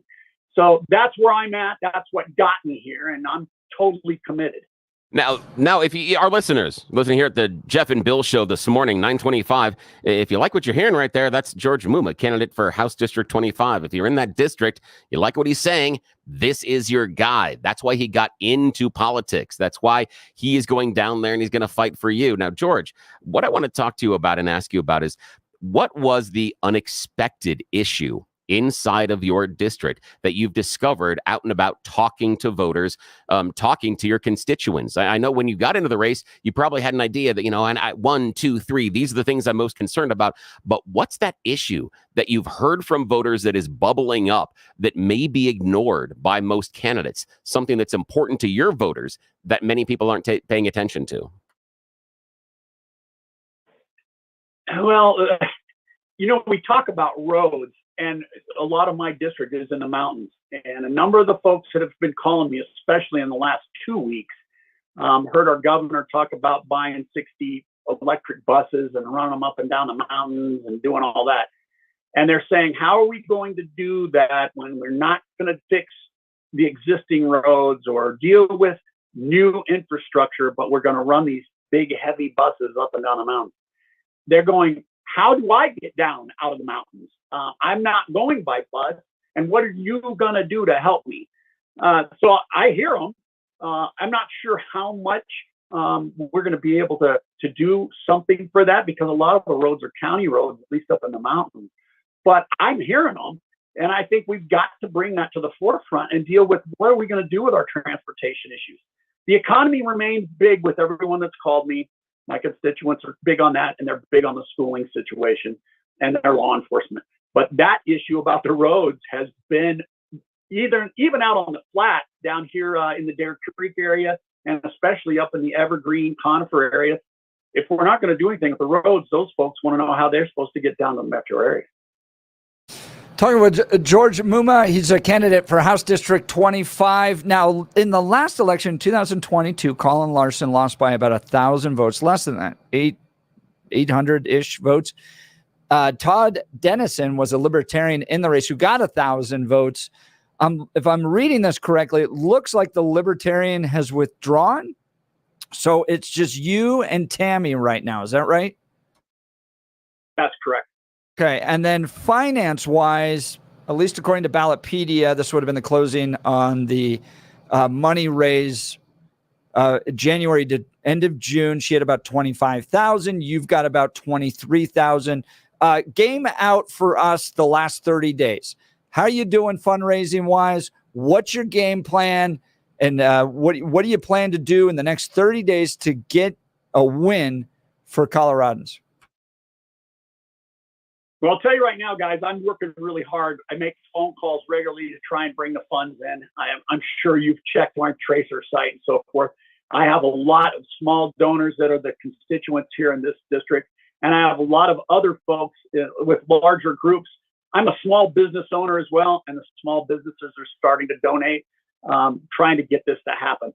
So we're doing that. I have a huge sign campaign. I've got a great team. They're working really hard. We're doing the phone calls. I'm going out and handing out paperwork. We're doing that as much as we can. It's difficult in the mountains. We've got a digital campaign. I've been on Facebook regularly since I started this campaign. And I think my following is growing because they realize they've got a voice. It's really interesting. One of the folks that called me had been a former cop and said, you still use the same phone number you started law enforcement with, and you still pick up the phone. And that's the one thing I do. If you call me and I don't answer, I'll call you back. But if you call me and I'm available, I do answer the phone and I will talk to you. And that's been the big push. Gosh, as somebody who's spent a lot of time working down at the state capitol running a think tank, I will tell you most politicians are elected as bag boys or girls to deliver for special interest groups. It's frustrating. Votes are already decided. Bills aren't even written by the people who work down there. It's a process to deliver for major organizations that do big campaign contributions to have people with a track record of service in their communities, especially on a law and order election. Here you have a guy that's endorsed by Douglas County Sheriff Darren Weekly, endorsed by retired Sheriff Jeff Schrader out of Jefferson County. We can get people that are from the people back in the blue into office, turn things around in the state. It happens one seat at a time. You can learn more about George Mumma by visiting helpgeorgewin.com and give him some support there. George, thanks so much for taking time to be on the Jeff and Bill Show. Yeah, thank you so much. You bet. Thanks, guys. I appreciate it. That'll Have a be great a day. good race to watch because it could come down to 1,000 votes or less. It's a really good race to watch. Close one. And I like what he had to say. I like the reason then where his heart is as far as getting into the race. And honestly, got to give him huge props on that roads answer. That's really, really smart to listen, because I'm certain that he wasn't going, oh, I got to fix these damn roads. This is obviously beautiful wife. Can you believe these potholes? That's not the reason he decided to do this, but he's been out there having the conversation and listening and realizing that this other solution that the people under the Golden Dome are proposing is actually going to cause more problems for the people that are right there in his neighborhood. Again, I think that might be the kind of guy you want representing you. I don't normally endorse candidates one way or another, but you like what he's saying? There you go. House District 25. He can be your guy, and he needs all of your votes. Yep, you like him? Helpgeorgewin.com, and he needs every single vote he can get. It's fun. His endorsements are fun because it's just people in your neighborhood. Yeah, that's the thing is the Weber Elementary principal, retired. Kelly is endorsing Georgia. What I really like is the fact that he seems like that dude that, that you can just have that conversation across the fence, whether it be a fence between ranchers or whether it's a fence that's separating neighbors, just there across the backyard in your subdivision. He seems like that guy that you would just be able to say, hey, man, how's it going? Nice to see you. And, oh, can I borrow the lawnmower? Or would you help me come over? I got to move this chest of drawers. Yep. And he'd be that guy that'd help you out. A handlebar mustache. Yeah. For the love and of guns. Colorado, put more people with handlebar mustaches. Yeah. And how strong was his answer about education surrounding the Second Amendment?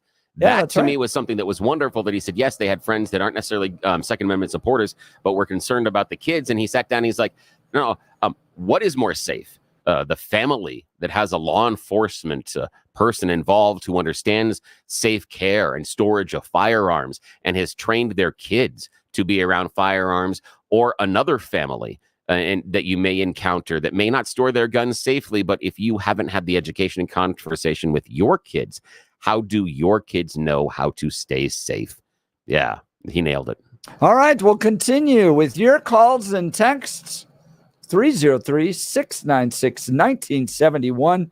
Text message coming in from 8422. We're in District 25. George Mumma has my vote. And thank you guys for having him on your show. Oh, that's so cool. Great to hear. And if you're a Tammy Story fan, love to hear from you. Figure out why. I would love curious to hear from you. Yes. Could be real curious on that one. 303-696-1971. You're listening to the Jeff and Bill Show. Denver's talk leader, News Talk 710 KNUS.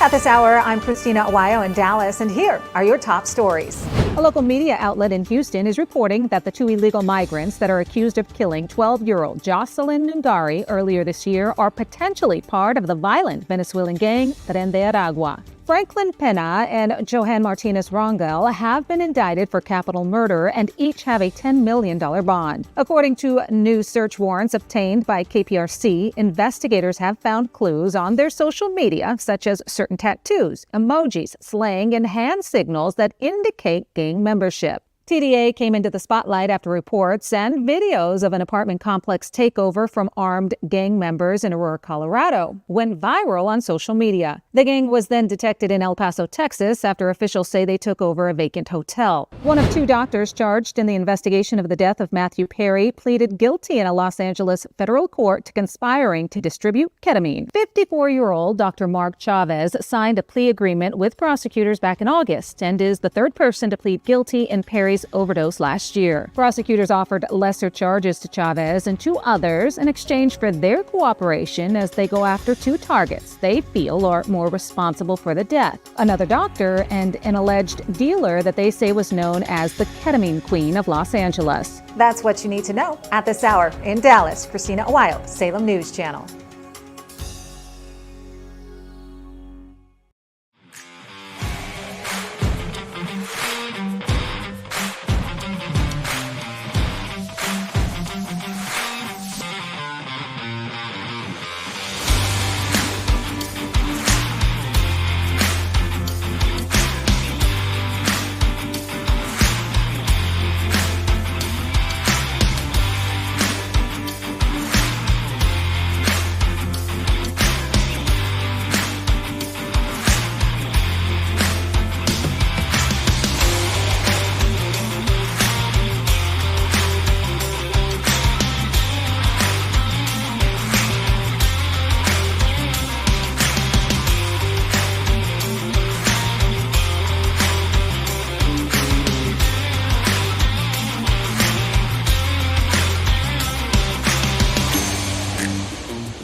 Dude, I love Donald Trump, but if I get another text message from his campaign, I have hit stop on like 80 numbers from this guy right now. There's going to be a class action. Here's the thing. I got to tell you this.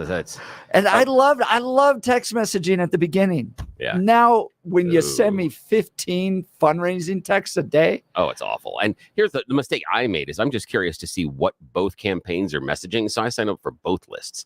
And it sucks.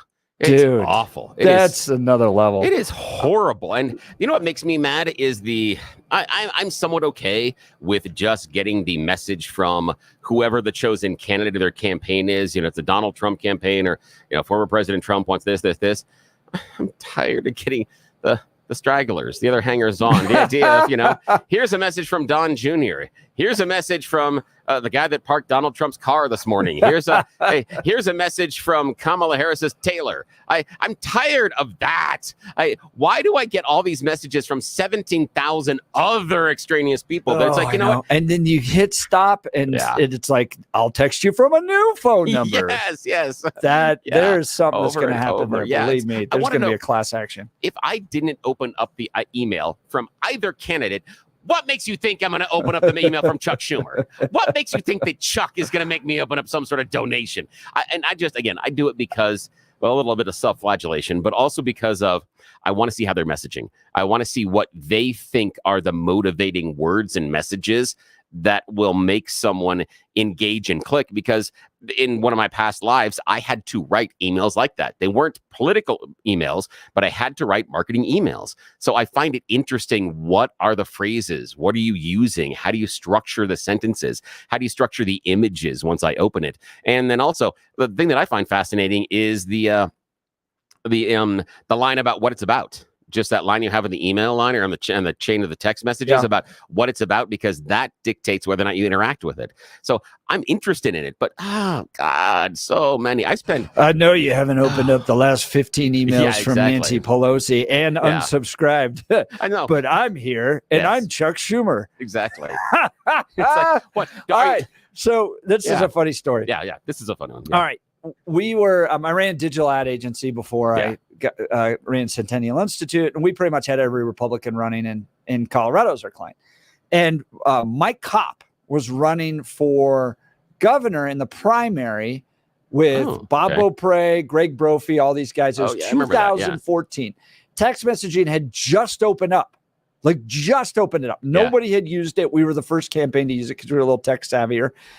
So we go down to the Colorado GOP convention where they do the nominations, right? And all the little counties and everybody gets up and speaks and all that stuff. And we had figured out this new service called text messaging for candidates. Nice. So we uploaded into a list the entire Republican Central Committee and everybody that was in that room. Oh, wow. Right? Okay. Now, nobody had gotten any text messages from politicians in 2014. We were the first ones to do it. So we send out, the first text message as Mike Kopp goes up to speak, support Mike, all that stuff. And we noticed that everybody goes like this. They all look down. Oh, no way. In the middle of the speech because everybody's phones just went bing and got a text message. So the campaign manager comes to me and he goes, all right, not anymore while Mike's speaking, but while all the other candidates are speaking, we're going to just bombard them with text messages to distract them so they're not hearing what the other candidate is saying. So we went on a whole process of doing that. Bing, bing. We probably sent 20 text messages.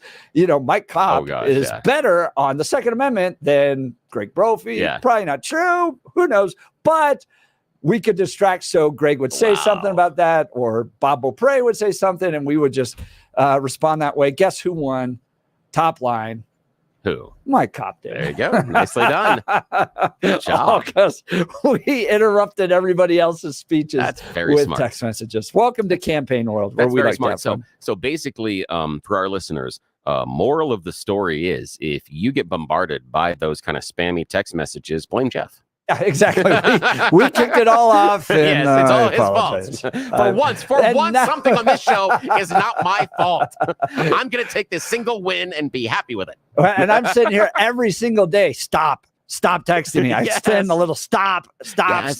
And then they're like, hello, I'm a politician from the same party with the exact same message, but a different phone number. And the unsubscribed emails as well. FCC's got to figure that out. I might unsubscribe emails because I hit the stop and do the unsubscribe thing. And it's like, you just unsubscribed from this group of emails. We're now going to send you all these other group of emails as well.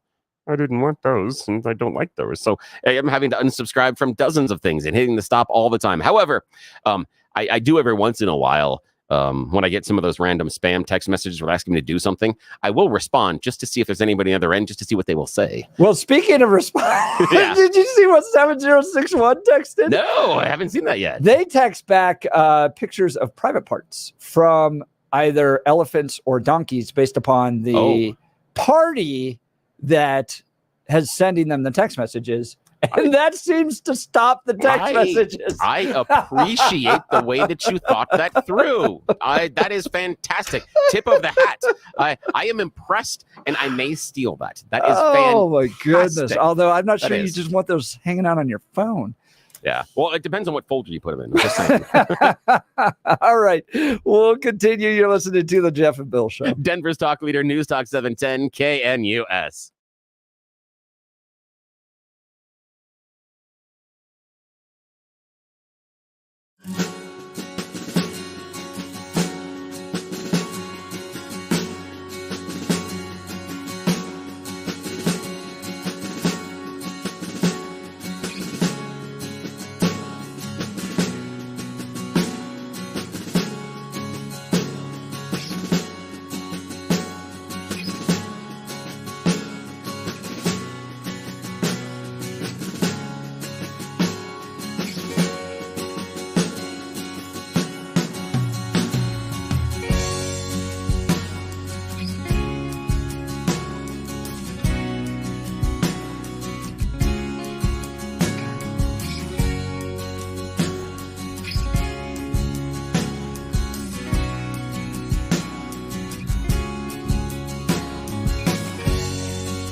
All right, welcome back to the Jeff and Bill Show. Sunny and cooler today, 74 degrees. Friday gets back up to 82, 88 on Saturday. A little bit cooler on Sunday, 78. And then Monday, 85. Tuesday, 83. Wednesday, 82. Gotta love me some global warming. Keep this going, baby. All the way into November, the 80s. That'd be awesome. Yuck. Yeah, the only possible upside for me is again, I'll probably hit a show at Red Rocks next couple of weeks, and so yeah, if it's warmer at night, that's easier. But yeah, I just like the high heat. So my birthday is a little bit later in October, and the nice. 98 blizzard, the 1998 blizzard. Remember that one well. I turned 16. I got my driver's license, and I love my parents, but why they let me drive in a blizzard the day I got my driver's license? I got this close to an accident over in Park Meadows. Funny. Oh my goodness. But yeah, so I always remember October can turn very quickly, and you end up with 3 feet of snow. Oh yeah, in a second. Yep. And it melts within 24 hours because it's the wrong time of the year for moisture, and there's no moisture inside of it. So it just and then all the goes trees away. break because of all the leaves are still up there. That I hate in the spring because the leaves break and you lose out on harvest and things, and it's really bad on the farmers, and that sucks. But that's the one thing that many people, and it's one of the biggest secrets I always talk to people about our wonderful city of Denver, is everyone thinks that we are snowed in like it is, Chicago. From like October all the way through March. Not even close. You will not get a day off. Yep. Not even close. So if you missed any parts of the show, go to 710knus.com. We talked to Longshoremen. We talked with Gabe Evans. We talked with George Mumma and the CBP One app. How easy it is to get into this country illegally with an app. It was crazy. Go check out our podcast you've been listening to, The Jeff and Bill Show. Denver's talk leader, News Talk 710 KNUS.